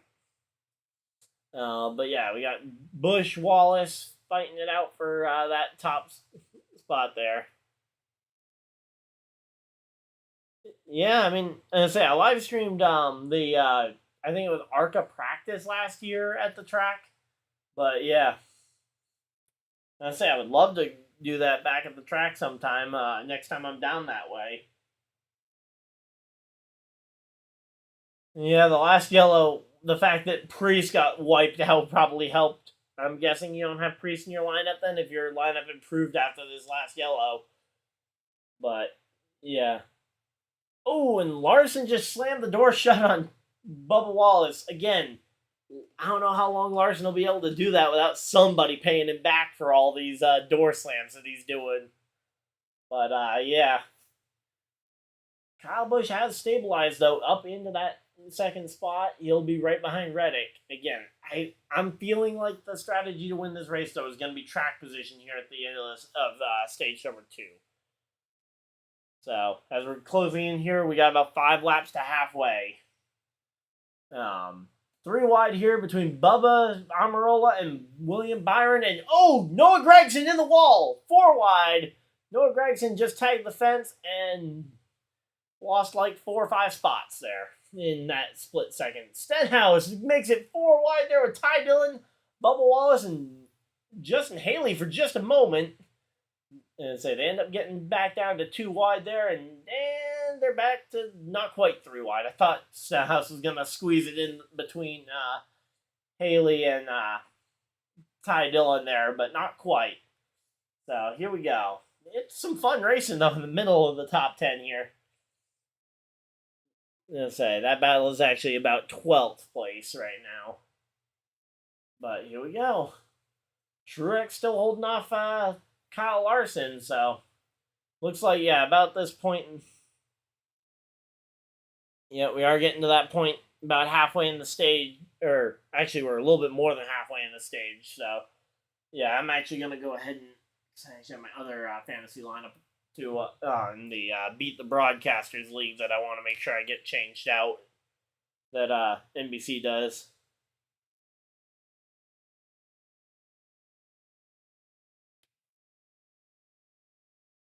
So I want to make sure I get those changed over. If you guys have your garage picks, again, remember to change them out if you need them. But yeah, basically everybody with Logano, got to make sure you get them out.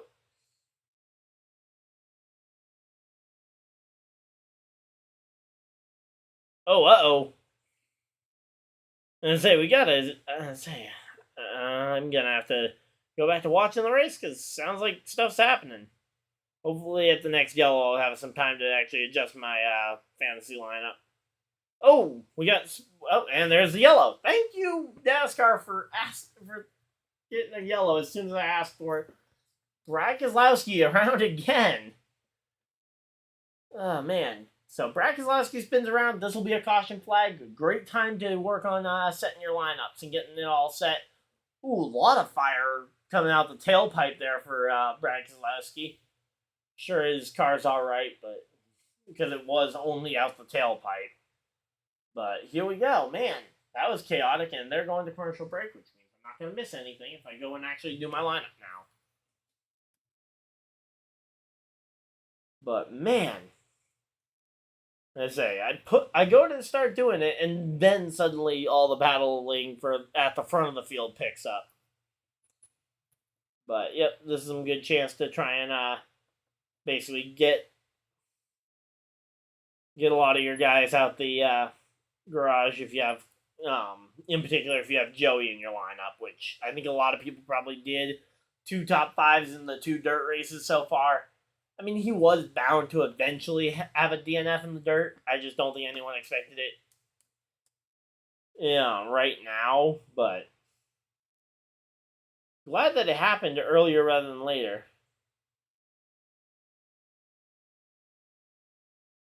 Yeah, I just gotta get my lineups fixed here while they're at commercial break. But yeah, so right now Reddick is still at the front of the field, which I will say Reddick has been able to hold that track position the entire stage so far, despite all the chaos happening behind him.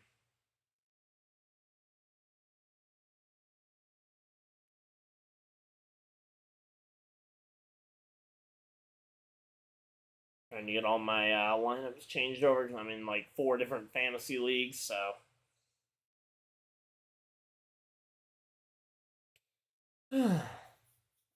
But yeah, hopefully, how many of you guys do the? I know we got at least 3 of our fantasy people in here, so yeah, it's a pretty good race so far. I will say I've enjoyed it. Truex in 6th place. That's another one of your guys who stayed out on old tires. Those are pretty much your only 2 that are close to the front still. So time is definitely the time on old tires is starting to wear on these guys, but I don't think it's enough to really cost anyone majorly. Again, if you can get that lead, so if you're the first guy on old tires, you can definitely, and I think we're going to see more than 4 cars try it, so it's going to be really tough to get through. Because think about it, they've been trying to pass a total of 4 cars today, and it's taken them 53 laps to get close to passing 4 cars. So if you have, say, 12 cars stay out, it's going to take the entire rest of the race for someone to try and get through the pack. Because, I mean, the tires going to have the same age on them that Reddick's had to start this stage. Now, again, Reddick can't do the strategy again. Truex can't do the strategy again. So, again, we'll have to wait and see who all ends up playing the strategy this second time around. But, yeah, they're coming back from commercial break, so I'm trying to get my all my fantasy stuff swapped around. Try and preserve all my Joey Logano uses I can, because I use Logano a lot today, because, again, back-to-back top 5s.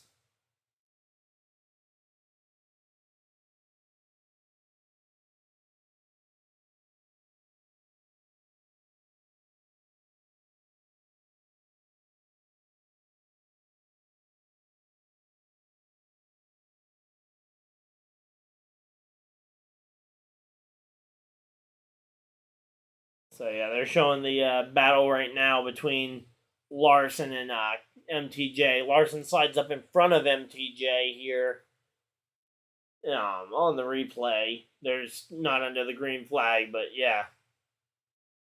It was an interesting race. It's an interesting race so far, that's for sure.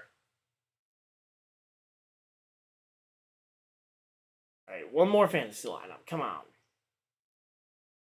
And there we go. I have officially gotten Joey Logano out of... Joey Logano was in all my fantasy lineups today. Surprising. So I'm currently in my main fantasy league. I am still 10th, tied with Tip. No idea who Tip is, but... yeah, so I'm currently 10th place. Patrick, if you're listening, I'm sure you're going to want to know you are 13th, and my dad is up in 5th. My mom's up in 4th, so I got some work to do if I want to be the best of my family this week, which is always nice to have some bragging rights in the family. Priest or Byron? Byron's been there most of the day. Ryan Priest has had some speed, though. Let's see. Where's Ryan Priest been able to get from after his spin? He's still... oh, Priest is 1 lap down. He and Brad Keselowski are both 1 lap down right now, so that will probably factor into your decision. And we are 4 wide for the race lead. 4 wide. Now 3 wide. Kyle Busch gets away and it makes it, nope, it's still 3 wide between Kyle Busch, Kyle Larson, and Austin Dillon. Right behind Tyler Reddick. Kyle Larson looks like he is finally backed out and it is single file. No, Austin Dillon is still side by side with his teammate Kyle Busch here for the second spot. But man, these guys off the top side, Dillon just get in line here. No, Dillon does not get in line. Doesn't cut up in front of Kyle Larson here, and he continues to fight. And the Richard Petty Motors, or not Richard Petty Motorsports, the Legacy Motor Club 43 goes for a spin, but we stay green. But yeah, right now, I mean, again, Dillon hasn't been given another good shot to get in line like he did earlier. There we go. Dillon gets in line with his teammate, and as soon as he gets in line,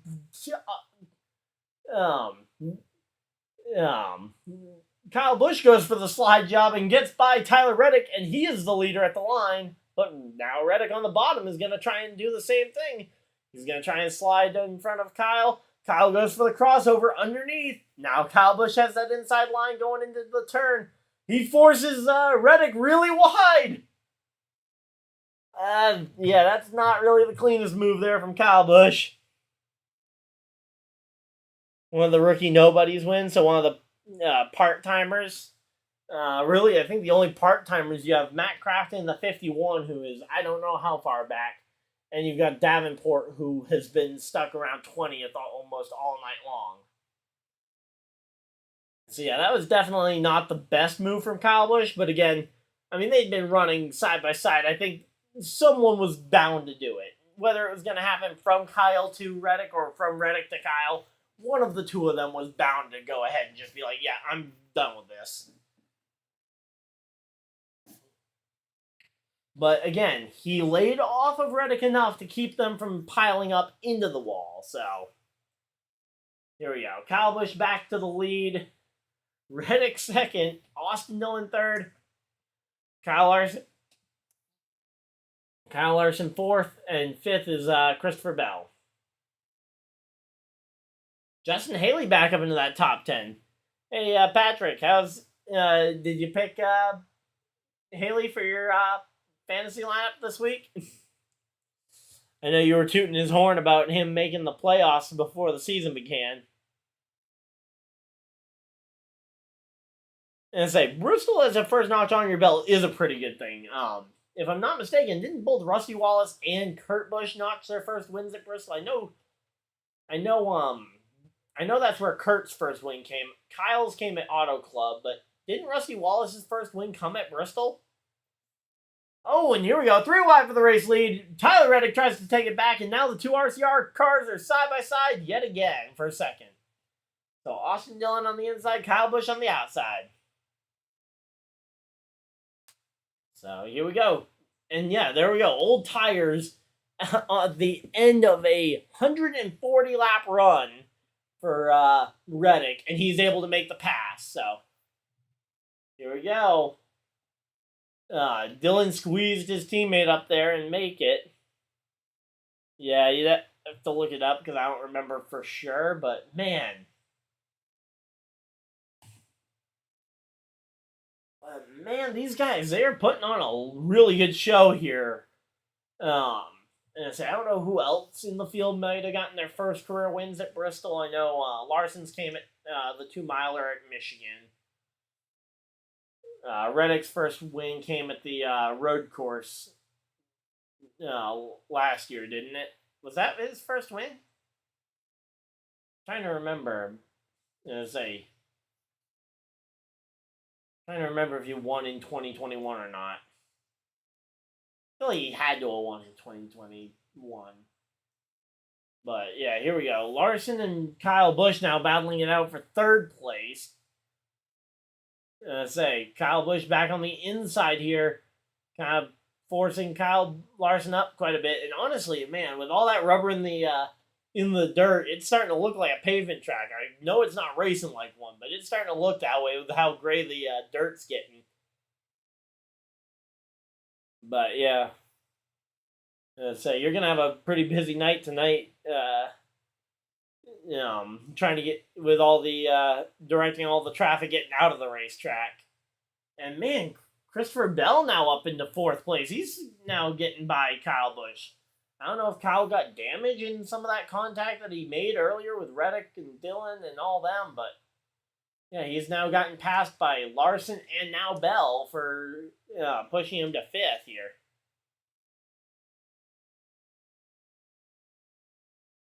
In terms of like prestige, I think you kind of have to keep Charlotte in there, especially the Charlotte Motor Speedway Oval, where it's the home track for all the NASCAR guys. I think a lot of them consider that up there in terms of. But yeah, Daytona and Talladega are kind of the two big ones because they're the two super speedways. Yep. Yeah, I know. A lot of dirt gets trucked in for that race. I know my buddy Eli does not like the traffic that the dirt brings in during the late model weekends leading up to the Cup race. But here we go. Austin Dillon looking for the race lead. He is underneath. But Tyler Reddick wins stage number 2. Wow, I didn't even realize that was the last lap of the stage. That snuck up on me, but Austin Dillon made a charge. But hey, Reddick was able to get a stage point, and consider the fact that he already has a win. The playoff point is all that really matters. So now he's got 100 laps to find 5 more. But yeah, there's a lot of dirt that it takes to change this track over. I wouldn't mind seeing them maybe go and convert, say, Kentucky into a dirt track. The Kentucky Speedway track. Like, if you go and bulldoze that down, sell off parts of the land to try and make some room, and make a dirt track there, because Kentucky has the grandstands to see a NASCAR-style crowd. Make a permanent one there. Yeah, takes like 2 months to move in and off the track each way. Yeah, makes sense that it would take a while, but yeah. I'd like to see NASCAR maybe build their own permanent dirt track at the site of the Kentucky Speedway, maybe. A way to try and still race in Kentucky. And it would be a way to have a dirt race that isn't just Bristol, because I'd like to see Concrete Bristol in the spring, because that was a fun race a lot of the time. But I wouldn't want to lose a dirt race just to bring back the Concrete Bristol race that usually got rained out anyway.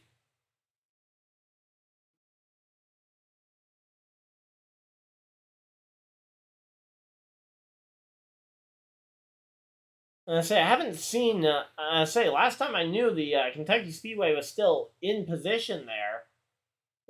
It hadn't been converted over yet, but yeah, I mean, the biggest thing is that bugged me with them closing down the Chicago and Kentucky tracks both is mainly the fact that we have so many tracks that have 2 dates, and I'd rather have a more diverse schedule with, say, one race at Chicago and one race at Vegas rather than 2 at Vegas. But I know Vegas is a bigger market, so who knows?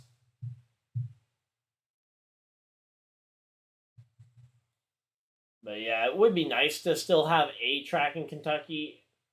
But yeah, that's kind of my big thing is I wouldn't want them to lose a dirt race just to bring back Pavement Bristol, even though I think Pavement Bristol would be a ton of fun.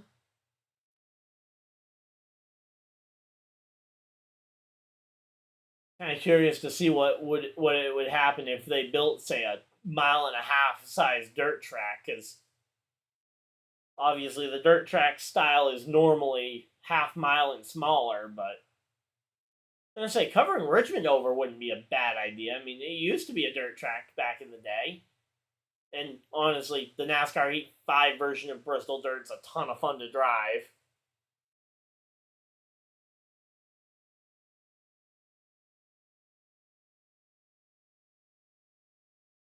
But yeah, here we go. They're back from commercial. We're gonna be heading down pit road. They're gonna be heading down pit road for their 6-minute break in between the stages to fix this all. But man, there's been a lot of one-car spins tonight.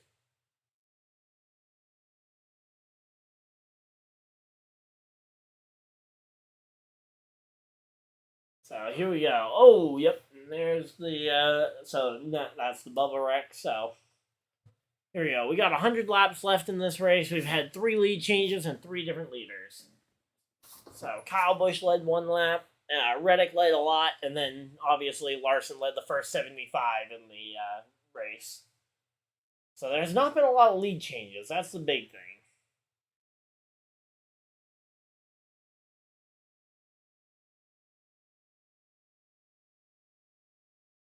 Well, yeah. Hey, thanks for the follow, and yeah, I'll gladly. I'll definitely be streaming in September.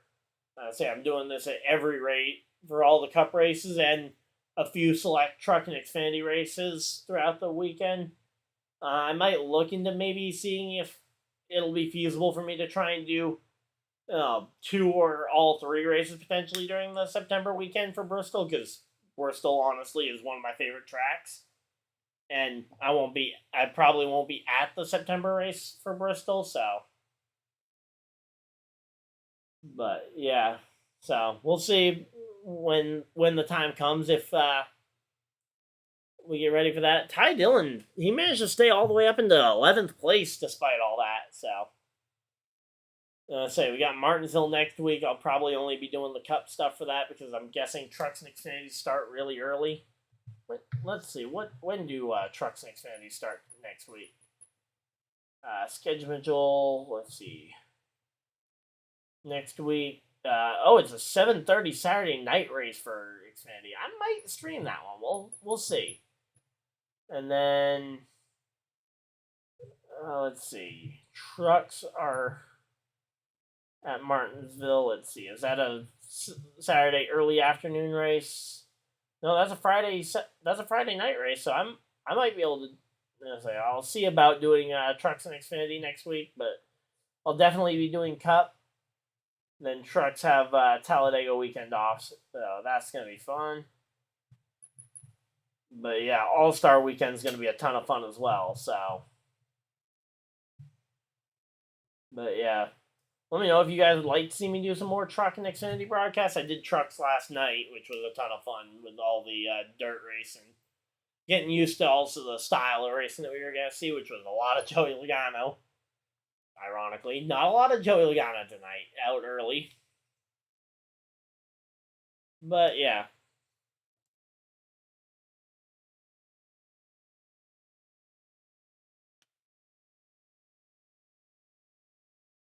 Okay, so you kept Ryan Preece in.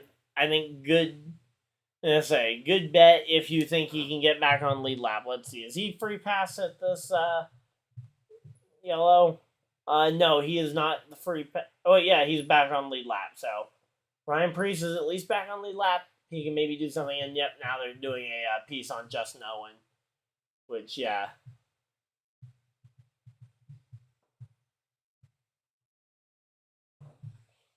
So, yep, Justin Owen at 27 years old. Okay, I checked his social last night. I thought he was 22, but yeah, I think Ryan Preece did just get the free pass, so yeah, that's why he's just now back on lead lap. So he won't be eligible to do the stay out and gain a ton of track position, but he'll have fresh tires and he'll be coming from the rear. So we'll have to wait and see. Obviously, if he can get through all the chaos, but yeah, it was a nice piece that they did for not Justin Wilson, Justin Owen. But yeah, I didn't realize he was 27. I thought he was younger than that. I thought he was like 22. But say, credit to NASCAR though for remembering to do a piece on Justin Owen. Always sad to see the racing community lose a fantastic driver. But yep. So they're at commercial break. We are in between the. They're currently changing tires on their cars. We are under the 9th yellow flag of the night. Curious to see who maybe stays out here to try and take the lead. We'll have to wait and see, obviously, on that one.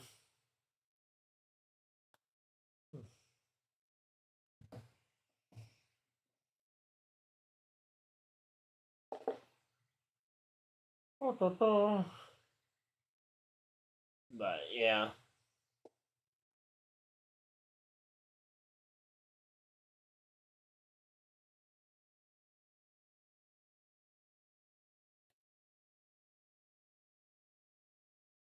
So yeah, fun race so far. Honestly, though, even in spite of all the crashes, which there's been a lot of spins, not necessarily a lot of carnage. Again, Joey Logano really the only car out of this race, but yeah, here we go. We got ourselves.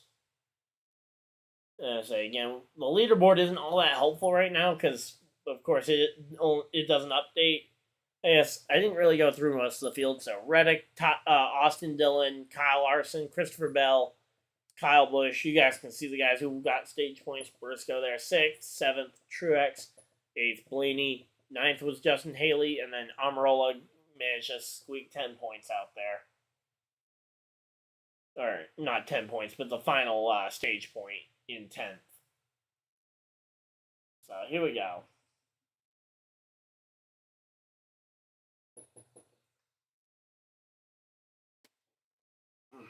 Here we go, here we go, here we go. Getting ready to go. Green flag, hopefully.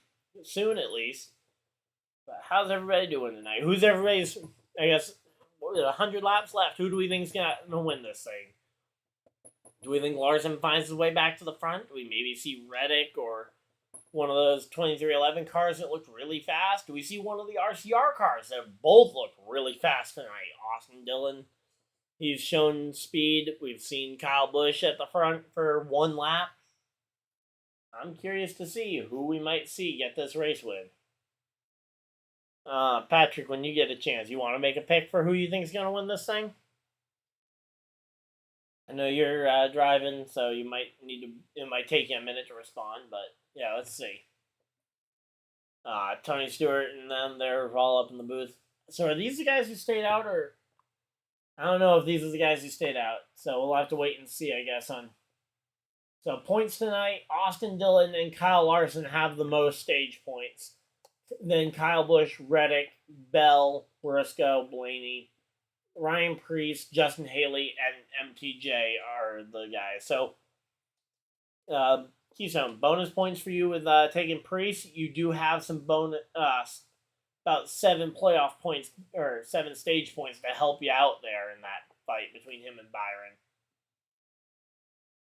But yeah, we'll have to wait and see until the end of this race to see who ends up being the better pick overall, obviously. But 2 p.m. That's the so Bobby Labonte in the booth next week. Man, that's a really good one. And then Tony Stewart back for Talladega. Why? Why do we have to go through so much Tony Stewart broadcast? I mean, again, the guy doesn't really want to be there, so why are we making him be there? I will say he's not the worst person they could pick, but again, I'm just not a big fan of having guys in the booth who don't like being there. But again, tonight, Tony Stewart's actually been pretty good because of his dirt knowledge and dirt expertise that he can provide, which is really nice.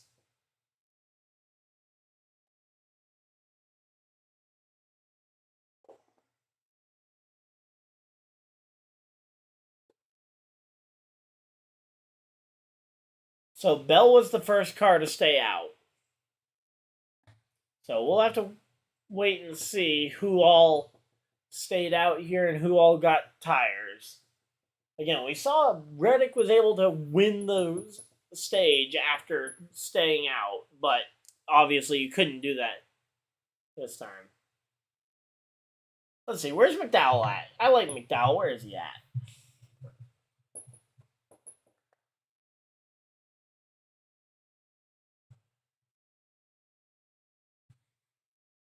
Michael McDowell is up to 18th. Hey, you know what? That's pretty good. And that was at the time of the stage yellow. I don't know if he changed at all under the, if he stayed out or whatnot under the yellow. I'm assuming he got tires.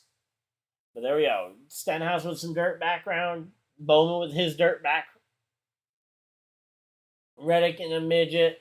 Christopher Bell, shocker that he's a dirt guy. I didn't know that. Yeah, no, that's like the one thing he's known for. Larson, even more obvious that he's a dirt guy. Briscoe, he grew up doing some dirt tracking, so here we go. Laps led tonight. You had Kyle Larson lead the first 75. Kyle Busch led 6th there in the middle. So Kyle Busch actually led 6 straight laps, which is interesting. And then you had, Reddick lead the rest of them in 2 different spurts.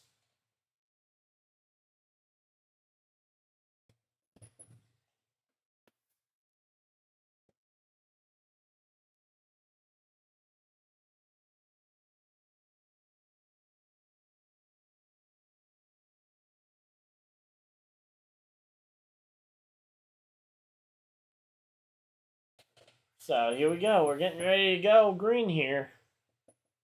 And it's Bell and Todd Gilliland on the front row. What's Gilliland doing up the front?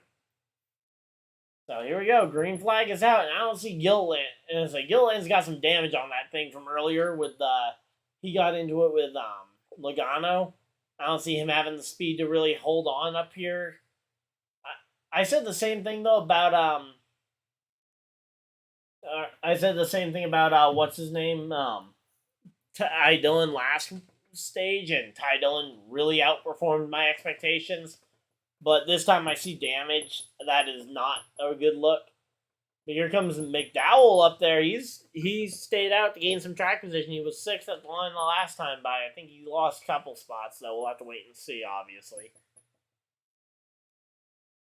But yeah, he's battling with William Byron and Chastain right now for that 6th spot. So he is actually holding on to 6th place there. Okay. So he does have 2 people trying to take it from him, but he is in 6th place. That's not him being back there. So here we go. Let's see. Is that Josh Berry? Yeah, that's Josh Berry up in the top 5. Nice to see Josh Berry up in the front for the 2nd week in a row. Amarola up there as well. He's showing some speed. Let's see what we got going on here. So here we go. Byron to the inside on Chastain. Not much we can see from the inside on Chastain's car. Looks like Barry lost a spot to Michael McDowell. Oh, and Kyle Larson goes around. Kyle Larson has spun out here, and the yellow flag flies.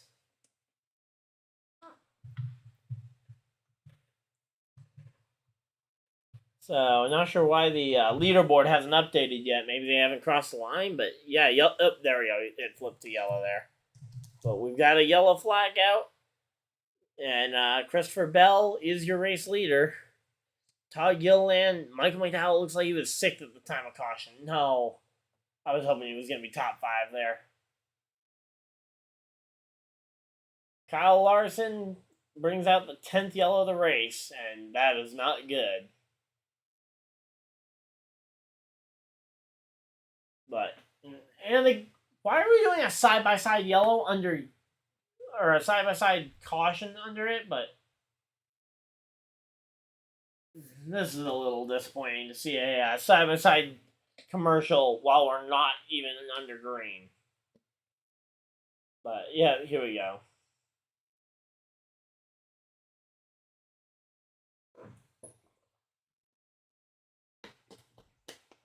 Here we go. Here we go, here we go, here we go. See, I can't seem to figure out the consistency on whether they throw a caution or not. I can't seem to figure out what their parameters are for deciding to throw a yellow. We'll have to wait and see, obviously, but...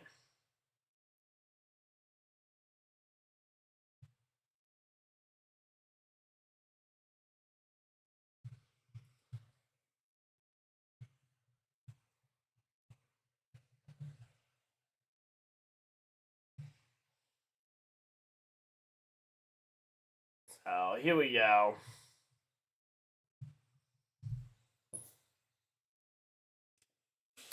Oh man, Davenport has not had a great day, and I'm glad I kind of skipped over him after what the Dirt Ringers have done to me in the past. Stenhouse back in 16th. That's about where he's run most of the day. He's just kind of been stuck there. I guess we'll see some of the other guys. I am excited to see two front row cars top 10, even if it is on strategy. The two RCR cars are 10th and 11th. That's a cool combo to see. Reddick is 13th, so he could still potentially fight his way back to the front. Ty Dillon has even made some ground up. So, yeah. Corey LaJoy 4 laps down and Allmendinger 3 laps down. Not sure what happened to those two to put them laps down, but yeah. Crafton subbing in for Cody Ware, who's out for a personal reason, and apparently we still don't know what that is. I don't know if we'll ever find out, but yep. So, but yeah, Matt Crafton getting his first Cup start in the next gen era. Daniel Suarez up to 22nd. That's not too bad to see him finally making some ground up. Ryan Preece is currently 27th. Oh. Give me a second to fix that. There we go. Just had a small hiccup there with the running order, but we're back. And yeah, of course, remember like and share the stream so that we can get as many people in here as possible. But so that'd be greatly appreciated. But until then, we've got the choose drone going on now, and I didn't actually see who took the front row spots, but I'm sure we'll see it here in a moment. But yep.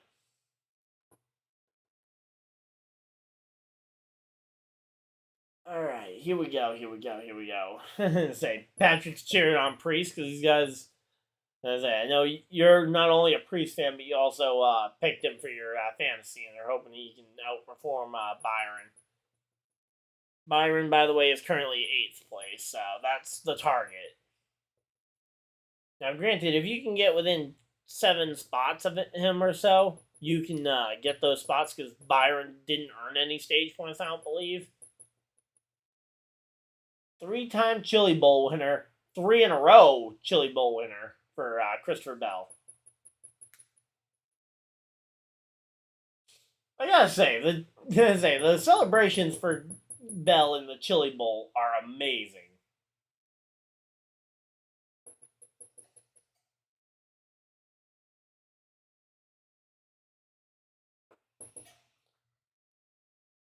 He won the 2015 Eldora truck race, and he's a 2013 USAC midget champion as well. So, Larson, help you. What's Larson going to be able to do? I mean, he's not close enough to wipe out Byron. Maybe you just need him in your lineup. But Todd Gilliland starting on the front row here. Him and Josh Berry on the inside are going to try and make something happen, but so far, we've seen that outside lane on restarts be able to absolutely jump ahead here.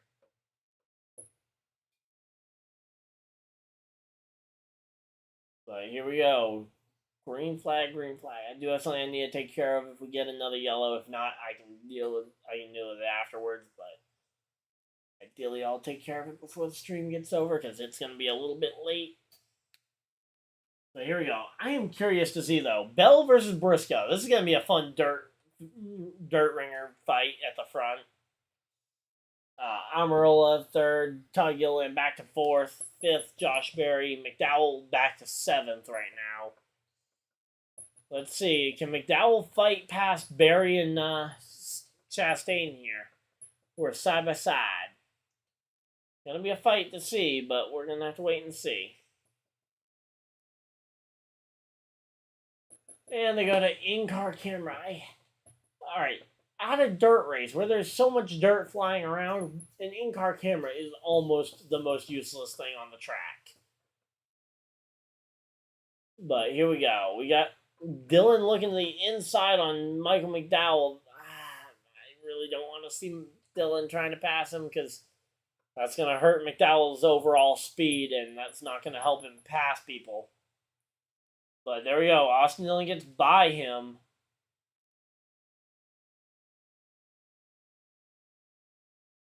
Kyle Busch is struggling in the pack here to actually pass cars. There's so many things. It's like,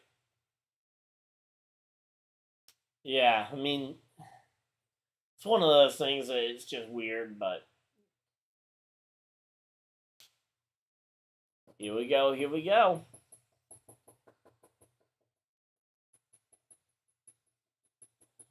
Oh, man. Let's see what we got going on here. Let's say Barry on Todd Gilliland for fourth here.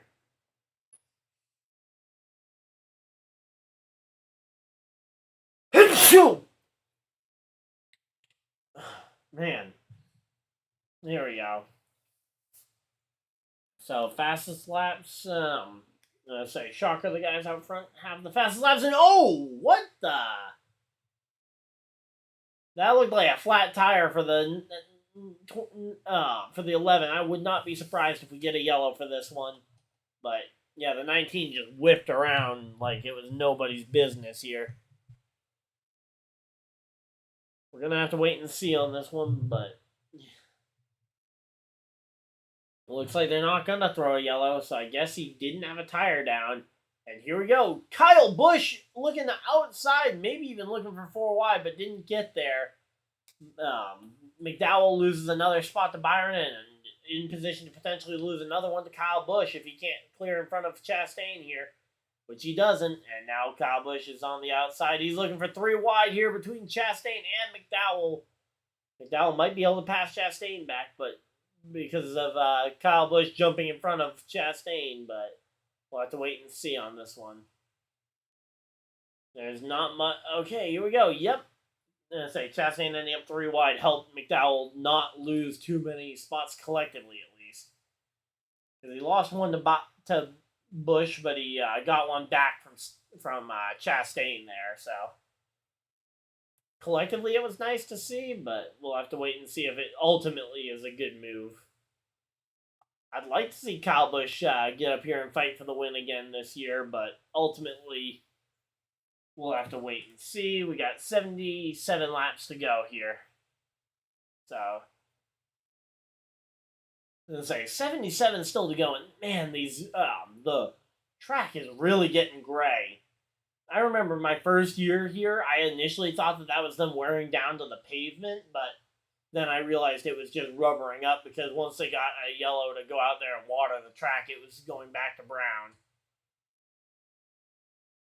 And oh, yellow flag, yellow flag, yellow flag. What's it for? What's it for? Oh, big crash. Oh, and not Chastain. Larson goes around and he gets fire coming out from the tailpipes again. Again, that seems like I guess just a normal thing because that happened to Keselowski earlier, but we'll have to wait and see. I think Davenport got a piece of that during the thing. When they go to commercial, because they're going to go to commercial during this, I will go take care of that thing I mentioned. But first, I want to see what happened here. Let's see. Ryan Preece makes contact with... Oh, yep. Ryan Preece just paid Larson back from earlier. So, yep. I keep saying Chastain. Larson gets paid back for the incident from earlier. So, we're in the commercial break, and I will be right back.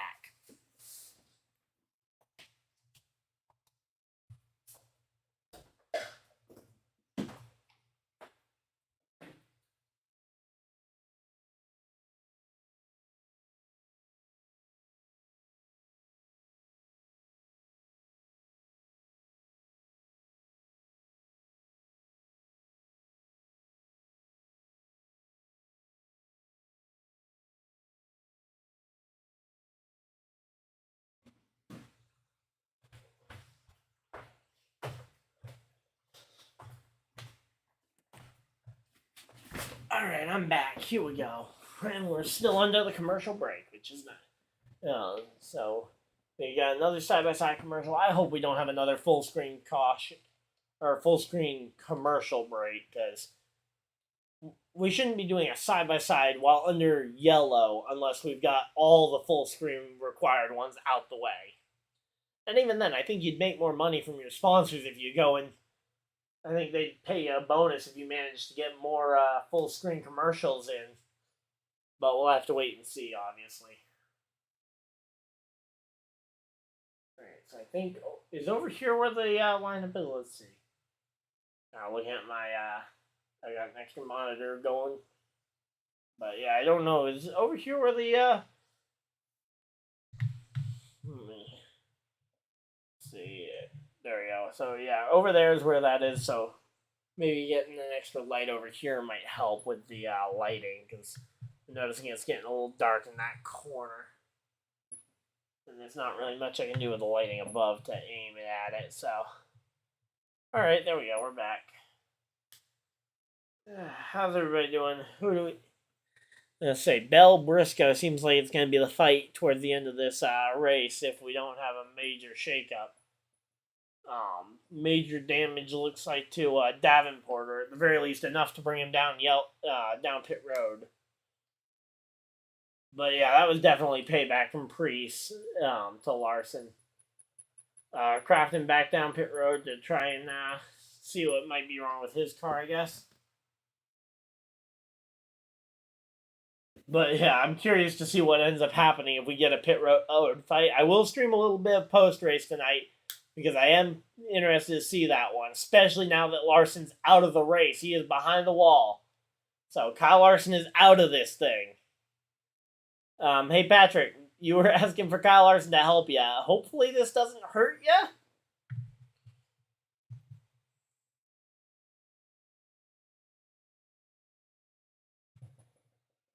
Let me check my fantasy lineup because I know Larson's gonna hurt to have him out. Now the fact that he got 18 stage points is gonna help a ton, and still makes it worth it to have him in there over my garage guy of Logano. That was kind of my big loss. Yeah, so Larson 33rd, so he's going to have looks like 21 points is going to be about where he's going to bottom out. But he's still tied with where Ryan Preece is in points, ironically, at 16th most points earned today in terms of the fantasy stuff. So, yep. Fun times.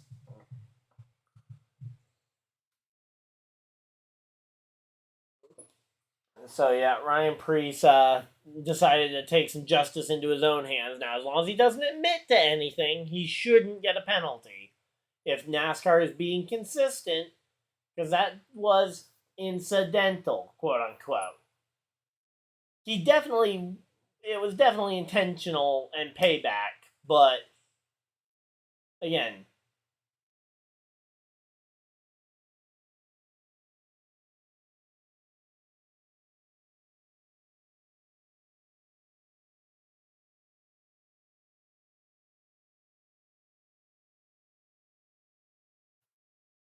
so Preece and I say we'll see, but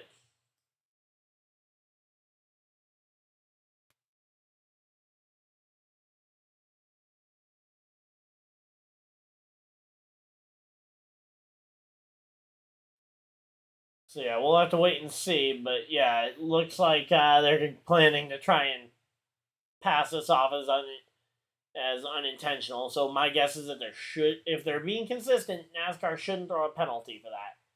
Gilliland back on that front row. I'm excited to see Todd Gilliland on that front row. Possibly the first front row motorsports win from the 38 car. Because all their wins have come from that number 34 car that Michael McDowell now has. Todd Gilliland, though, he is looking pretty good to at least keep the track position. The problem is he hasn't been able to get the lead and be able to have lane choice to have that front row. But, man, here we go. Austin Dillon looking on the bottom. He is looking very good as well, I will say. So, Gilliland and Dillon right now, side by side for third, is the battle at the front. And Gilliland, he's staying on that outside. He's just bugging Dylan by staying just far enough alongside to keep Dylan from clearing up to the top. And he does it again down that corner. Dylan might have gotten clear there, but it's hard to tell. And I would not have made that jump. There we go. Dylan gets clear and he's up in front. So Kyle Busch up to 6th here. He's now battling Amarola for 5th between the 8 and the 10 here. So we got the bacon car and the croissant car. And I say Kyle Busch is moving a lot of cars here. He just forced Amarola up and forced him to get out the throttle. Not quite as bad as what he did to Reddick earlier, but certainly not great to see from a champion of the sport. But, I mean, no harm, no foul, I guess. But, hey, Stenhouse and McDowell, both up in the top 10. Hey, this is a pretty good day. Like to see both of them up in the top 10 when I can. Yeah, your fantasy's not in the best of spots. But here we go. Michael McDowell and Stenhouse both making some ground on the bottom, which is nice to see. Again, we haven't seen a lot of those two, but they're up into the top 10. Kyle Busch up into the top 5. I'm liking seeing my guys up in the front.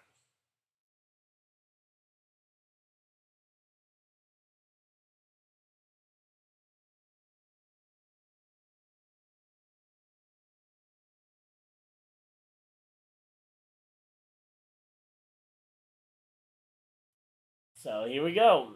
Stenhouse is currently 3 wide with Reddick, and I don't know who that is. Is that Smithfield? Oh! I was going to say, is that the Smithfield car? And Reddick, or not Reddick, Chastain goes for a spin in the middle of 3 wide, and they don't throw yellow for it. I can't seem to figure this out. What the consistency is here, and so that was the Smithfield car with Amarola. But, man, I don't seem to get it here.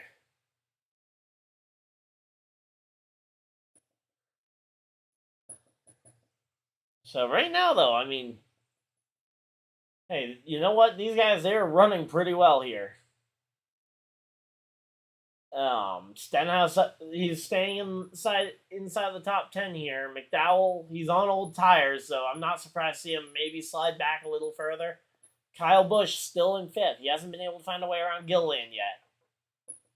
I just don't get how they don't throw a caution for that when they've thrown cautions for much less earlier in the race.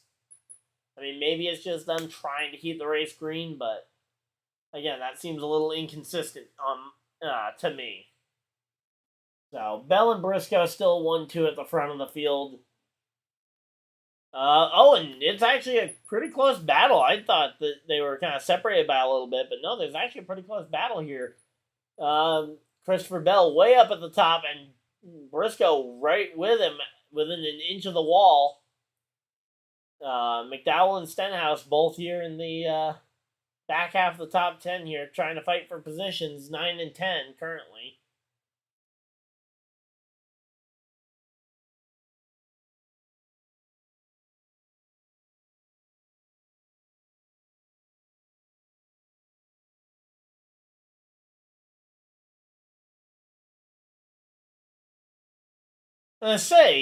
Actually, now that I've seen that a second time, yeah, the 5 card went and turned at Priest. I don't know. I'm not sure that as much. I mean, yeah, after the contact on the straightaway, I'm sure Priest pushed back, but I don't think Priest was the original cause of what happened there.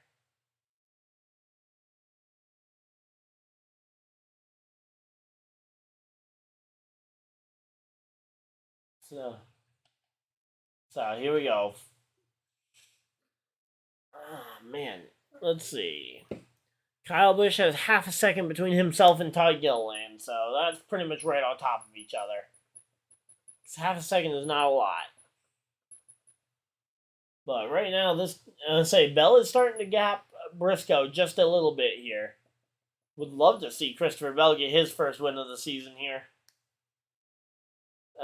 Briscoe obviously in pretty decent spot to pick up a good points day, maybe even a win if he can get to Bell. But we'll have to wait and see there. We still got over 50 laps to go, so there's still a long way.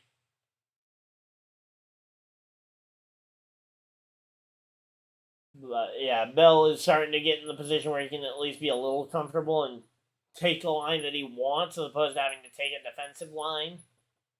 Although a defensive line here pretty much is the fastest way around. And we have a commercial under green. Luckily, it is a side-by-side. If it were a full screen caution, I would definitely have some words to say about Fox. But you know what? At least it's a side-by-side break. They're all outside the top 10 now. Dang. That's a bummer. Alright, so Stenhouse actually is on the fresher tires. Okay, I did not realize that Stenhouse was actually on the 100... had pitted at lap 150 for fresh tires. And we got yellow. What's yellow for? What's yellow for? What happened? Oh, it is the 42 of Gregson around. 42 of Gregson spins around.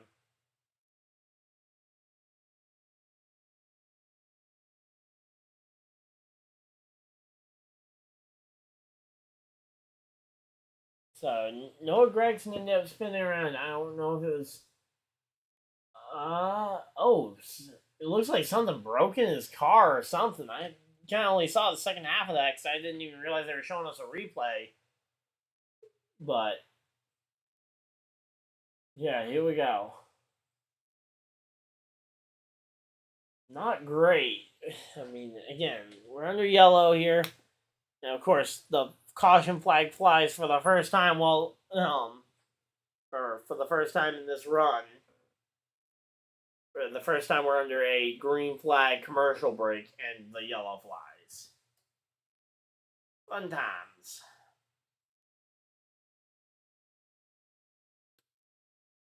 Again, I kind of wish that we were doing full screen commercials to break this one up, but here we go.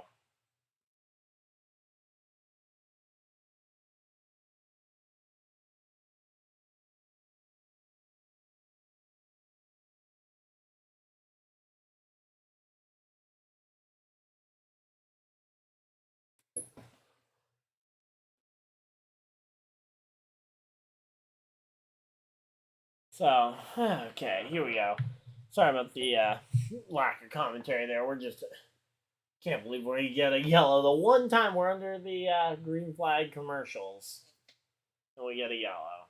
I mean, makes sense because we only went to the commercial because we'd been green for a minute. But here we go. Reddick ends up 5th. I didn't realize Reddick passed Kyle Busch there before the caution flag, so...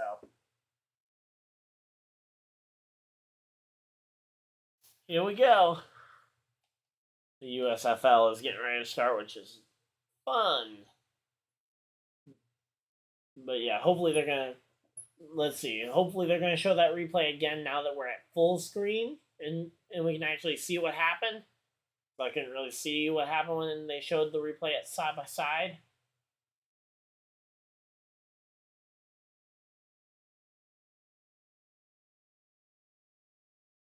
You shouldn't be low on fuel regardless. I mean,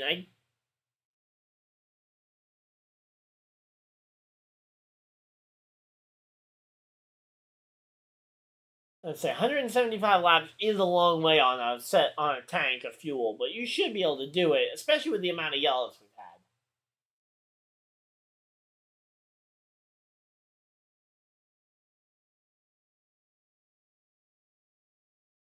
Yeah, there shouldn't be any problem on fuel here. But I guess you do what you got to do here, as we are under the yellow flag for the 12th time today. But here we go. We're back to the yellow flag. Amarolla's pitting. That might move Michael McDowell back up into that top 10. No, it's going to keep him 11th. Dang, that's unfortunate. Hopefully Kyle Busch can get some spots here, because... oh, they're showing Amarolla actually the leader, so that might move Michael McDowell actually up into the top 10, actually. Yeah, I'm rooting for my guys, but here we go. Let's see. Croissant car goes to the bottom. Okay.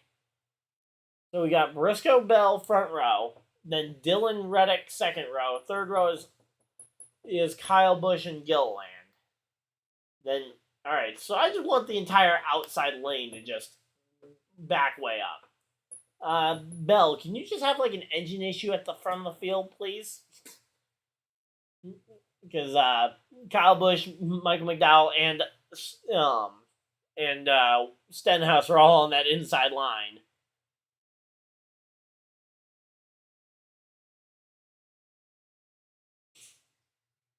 But here we go. We're getting ready for this one.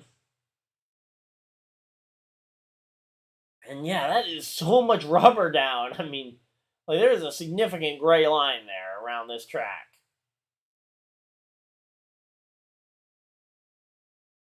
So here we go. We've gone 2.5 hours now. So we're actually at a pretty decent pacing for this race. We've been say the race itself is not even at 2 hours yet. So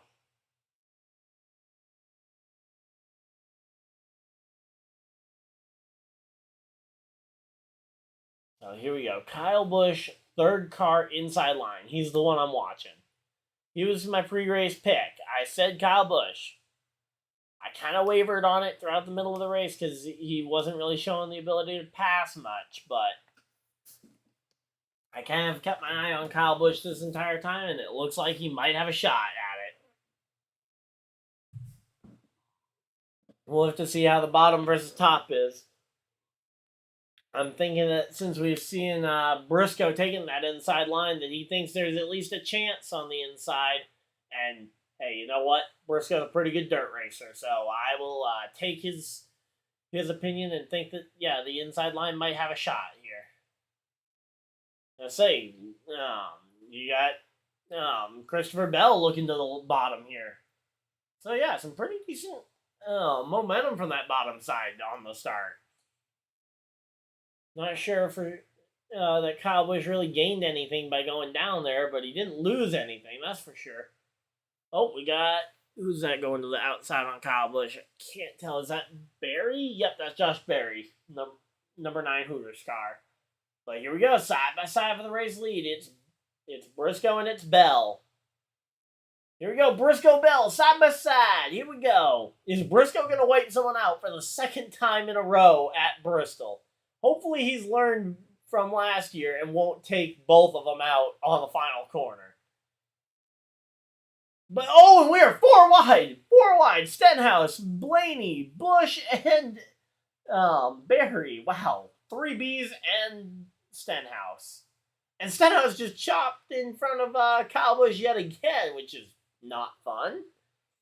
Not great to see Stenhouse chopping the nose of my other guy, but all right, Blaney manages to weave his way through there, and he gains a ton of spots. Here we go. Kyle Busch, though, he lost a ton of spots and all that. Let's say Kyle Busch is back to 9th place. That does not seem right to lose that much spots on that little of action, but let's say that's what happens when you go 4 wide, I guess. You can lose 4 spots. Or 3 spots, technically, is what you can lose. But here we go. And now Kyle Busch has the 19 looking to his inside, and I think underneath that looks like the number 31 car of Justin Haley. Kyle Busch gets the run off the top, though, and able to clear them. Here we go. We got ourselves a pretty good race going on. I'm enjoying this one. I know I say that a lot, but honestly, it's pretty true about a lot of these races. So here we go.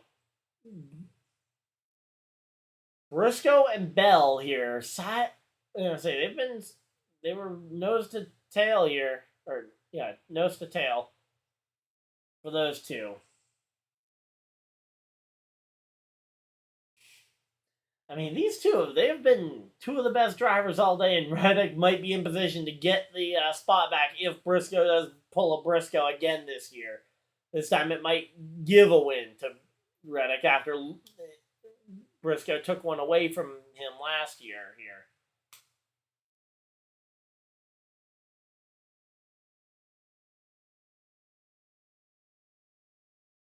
So here we go.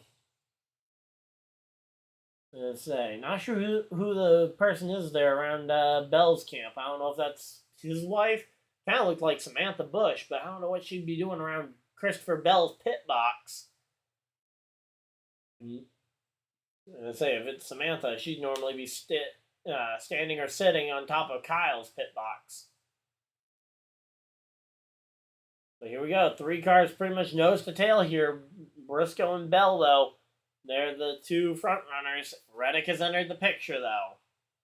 So if Reddick can get a really big slide job, he might have a shot at passing Bell. It'll be tough, though. I think the bigger thing is going to be waiting for those 2 to get side by side and maybe try and take them 3 wide will be his best bet. But here we go. Reddick to the bottom. He might be trying to make a pass on Briscoe, but we'll have to wait and see.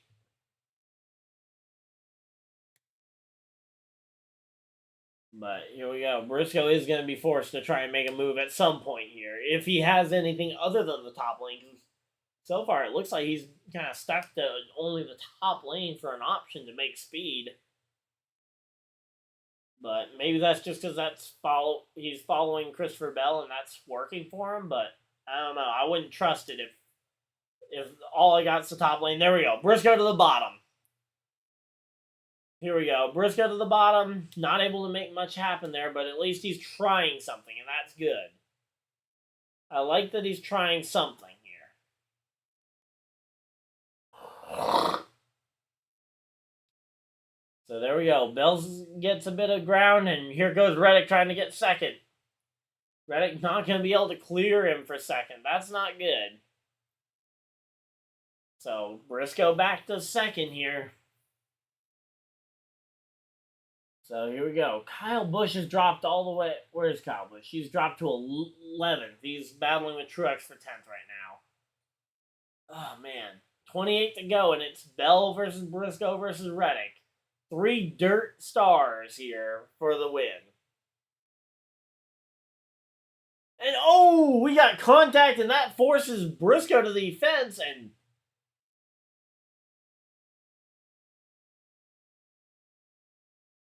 I don't know. And I say that looked just like what Kyle Busch did to Reddick earlier in the race. Now, granted, that set the standard, but it's not like he was paying back Kyle Busch, which would have been absolutely fair to see. But, oh, and we got the 15 around. That's JJ Yaley. He is around, and let's see. Is he going to get back going, or are we going to see a yellow? I'm not seeing I'm not seeing a yellow, so we're still green.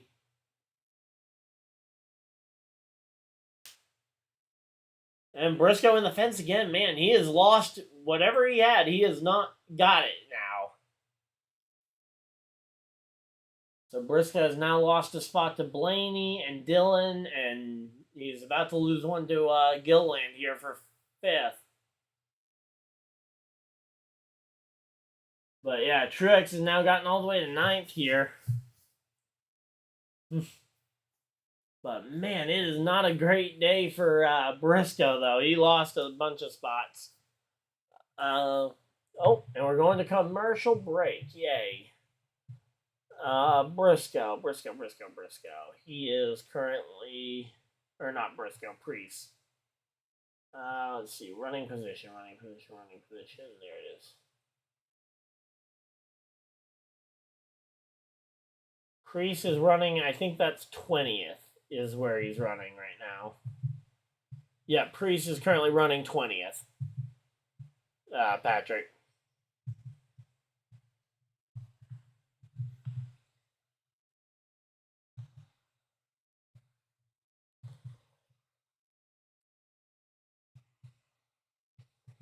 So here we go. Let's see. Yeah, I'm curious to see what Reddick is willing to do to try and get a dirt win after what happened to him to lose it last year. Because he lost that last one last year in heartbreaking fashion. But here we go. Let's see. We've been going for. I say the race itself is coming up on the 2-hour mark, which, hey, you know what? If we can get a dirt race in 2 hours, I am happy with that. That's really good pacing, honestly. Might be a little short for some people's liking, but I honestly can't complain with a race going right about 2 hours.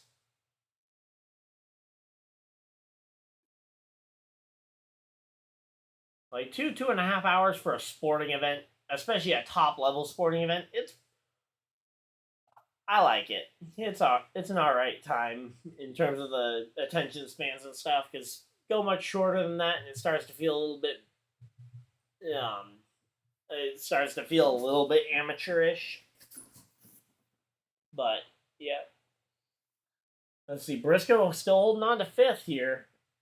I really wish Kyle could gain some spots. If we got another yellow, maybe Kyle could do something. But he has just been stuck so far back now, and he's lost more spots since then.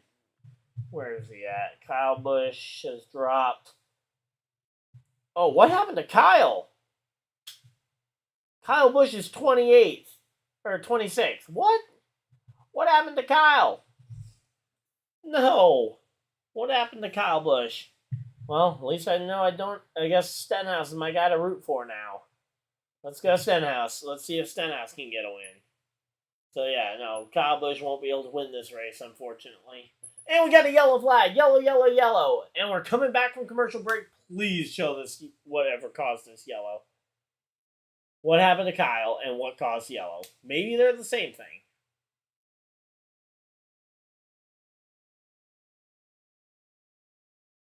Okay, so yeah, something was wrong with the 8 car. Oh, and the 21 of Harrison Burton had a big banner on the front of his nose. And he's trying to get it also off of Byron's car. Let's see. William Byron is 17th. But yep, this race is about to get serious. Here we go. This race is about to get good. We got Reddick and we got Bell. We got Blaney and we got Dillon. Austin Dillon. We got Briscoe, we got Todd Gilliland, and Stenhouse. It's going to be a fun finish here. I think we're going to see our first dirt. We're going to see our first dirt specialist getting a win here. I have no doubts. I mean, for non-dirt regulars, you got maybe Ryan Blaney. Austin Dillon would be a non-dirt guy. Todd Gilliland, maybe. That's about it for non-dirt specialists in that top running spots. So Blaney, maybe. I don't know Blaney. I know Dave did a lot of dirt racing. So maybe we'll see. But we'll see on that one. And then Todd Gilliland and Austin Dillon are probably the two furthest from dirt regulars that we'll see in this top 10. Because Stenhouse, Bowman, Briscoe, Bell, and Reddick are all dirt guys. So, yeah, it's going to be a fun one, though, as we get ready for the final 15-lap sprint. It's going to be closer to a 10-lap sprint, actually. So, no idea what happened to Kyle's car. What happened? Okay, here we go. On board from Kyle Busch. So, he got loose. Didn't hit anything. Rolled onto pit road. So yeah, he looped it. He ended up on pit road, which is the unfortunate part of that wreck. Because then he had to obey pit road speed limit and stuff. But yeah, I don't know what they're looking at on pit road that's going to cost him a couple laps. But yeah, that's going to kill any shot I had in fantasy having a good day.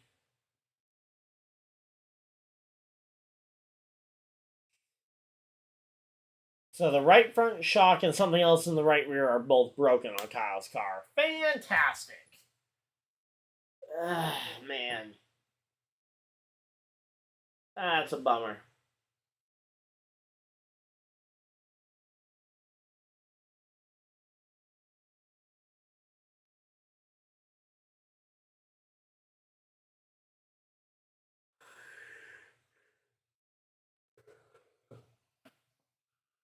Here we go. Here we go. Let's go.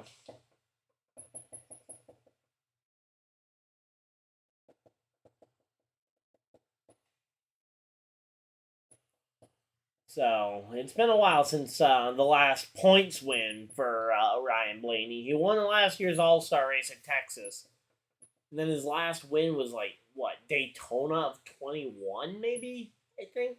Didn't he win Summer Daytona that year? I think. Yeah, that was his last points win. He won something in 2021. I just don't know what his last win was.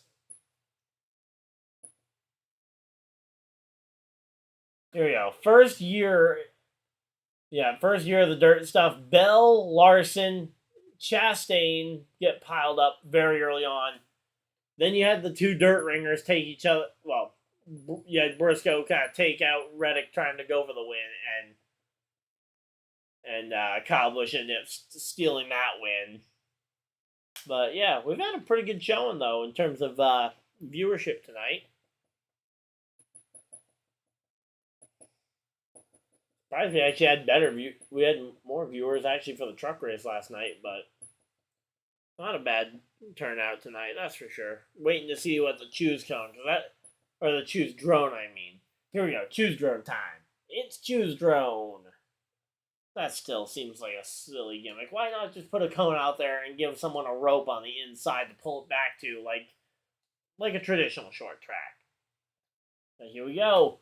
Blaney gonna take the front row. Austin Dillon takes the outside. Briscoe goes inside. Gilliland goes inside. Stenhouse goes outside. McDowell will take row 7 inside line. Ty Gibbs takes row 9 inside line, I believe that is. So here we go.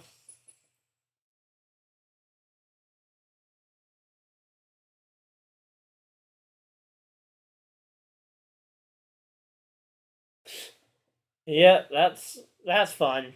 Sounds like a fun time for you, Patrick. Yeah, the pros and cons of working there. You get some good tips, but then you also have some crazies.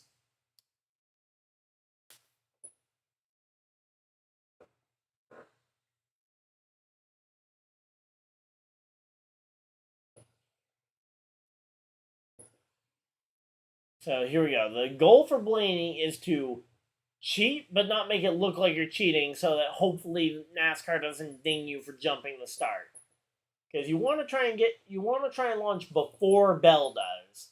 Now, obviously, launching before Bell does can incur a penalty, but if it doesn't look it, or if it's close enough that NASCAR maybe doesn't notice, so you want to try and time it pretty much perfectly, but you actually want to try and see if you can jump a little early if you're Blaney. It's going to be tough, but Blaney might be able to pull this off. Now, it's very possible they go into turn 1, Blaney washes up the track and wipes out everybody in the top lane, which would be terrible, but that's worst case scenario. I don't think worst case scenario is going to happen. The question is, can best case scenario happen where Blaney can go and actually have a better launch than Bell? I don't think so. Yeah, nope, there we go. Bell leads them into turn 1. Oh, and yep! What did I mean, outside of wiping out everybody on the top lane, I called that.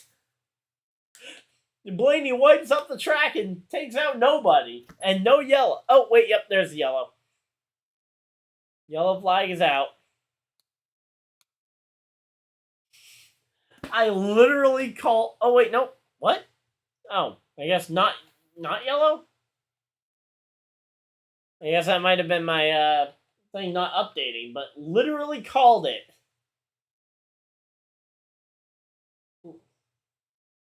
Wait, Stenhouse is up in third. Come on, throw the yellow. Come on, let's get a yellow. I want to see Stenhouse bunch this thing back up. I want to see Stenhouse race for the win here. Come on, Stenhouse. Let's go. Let's go. Come on, Stenhouse. Woohoo. There's something to be excited about. We got about 5 laps to go here for Christopher Bell. Stenhouse has no shot without a yellow. So, I guess I'm cheering for a yellow, but I wouldn't mind seeing Bell and Reddick kind of settle this amongst themselves. But what would Reddick do to try and win a dirt race? Because we saw what happened to lose one last year.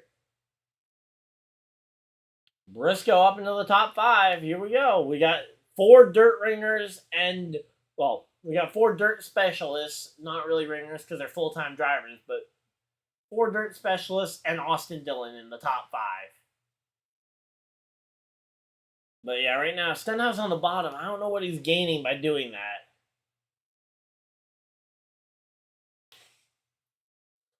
Here we go. Let's see. Stenhouse, come on. Let's go, let's go, let's go. And we get 2 laps to go this time by. 2 laps to go for Christopher Bell and Tyler Reddick to try and win this race. Stenhouse, he was the runner-up here, the very first Bristol dirt race that we had. So here we go. If we can get to the white flag this time, it will be an official race. The race will end at this distance. Credit 1 bank, 1 to go. The white flag is waving. And here we go. There's still green flag. There's a car stopped on the inside fence here. And here we go. Reddick sends it, and yellow flag flies, and this is going to... Oh, yep, the car stopped in the corner, so that ended up ending it. Christopher Bell will win the race under yellow. So, Christopher Bell is in the playoffs, and he has his first win of the season. Reddick comes home second. Third, Austin Dillon. Fourth, Stenhouse. 5th place ends up going to Briscoe. 6th place, Justin Haley. 7th, Truex. 8th, Todd Gilliland. 9th, Harvick. 10th, Michael McDowell pulls out a top 10. Yay! Bummer that Kyle Busch had something bad happen to his car, but hey, Michael McDowell pulled back a top 10. Stenhouse a top 5. A pretty good day. Still wait. I'm just gonna wait around to see if we have anything happen with Briscoe. I don't know if we will, but here we go. Let's see what we're gonna have here.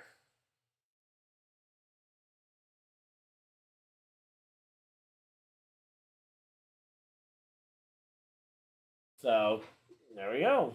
Christopher Bell picks up another win, and he will be back to the playoffs this next year. So I believe he will actually. I got something coming up next month. A special video on the channel or special series of videos I'm going to do on the channel for All-Star Week. So look forward to those. But yeah, I believe this will that'll get him a feature in that video, in one of those videos. But here we go. It's a Polish victory lap to honor the late great Alan Kulwicki, who we lost on this race weekend. Back in. But, yep. Polish victory lap for Alan Kulwicki. Yeah, still curious to see if Priest and Larson are going to go fight. I don't think so, because I think the wreck was long enough ago that hopefully cooler heads will prevail. And that they'll probably make an appeal to NASCAR to say, hey, this guy got revenge on me. And it's like, well, yeah. Also, race official time only went about 2 hours and 10 minutes. So, pretty good one there. Stenhouse with a top 5. I say, there's no camera following Priest. Come on, let's get a camera on Priest, because I think there might be a fight happening. I say, McDowell 2 360s at a top 10. Hey, you know what? That's a pretty good day for Michael McDowell. Oh. And my music started playing on me. So Bell led 100 laps. Hey, you know what? That's a pretty good amount to lead, especially when it factors in that last one. So, yeah, they're going to do the front stretch interview. Hopefully you guys have enjoyed this live stream. If you guys did, leave a like on the video so I know you guys are enjoying these. Subscribe if you guys are new so you guys never miss a live stream. I will be back next week with I might do Martinsville Xfinity, we'll see, but I'll try and have that video scheduled the day before if I am going to do it.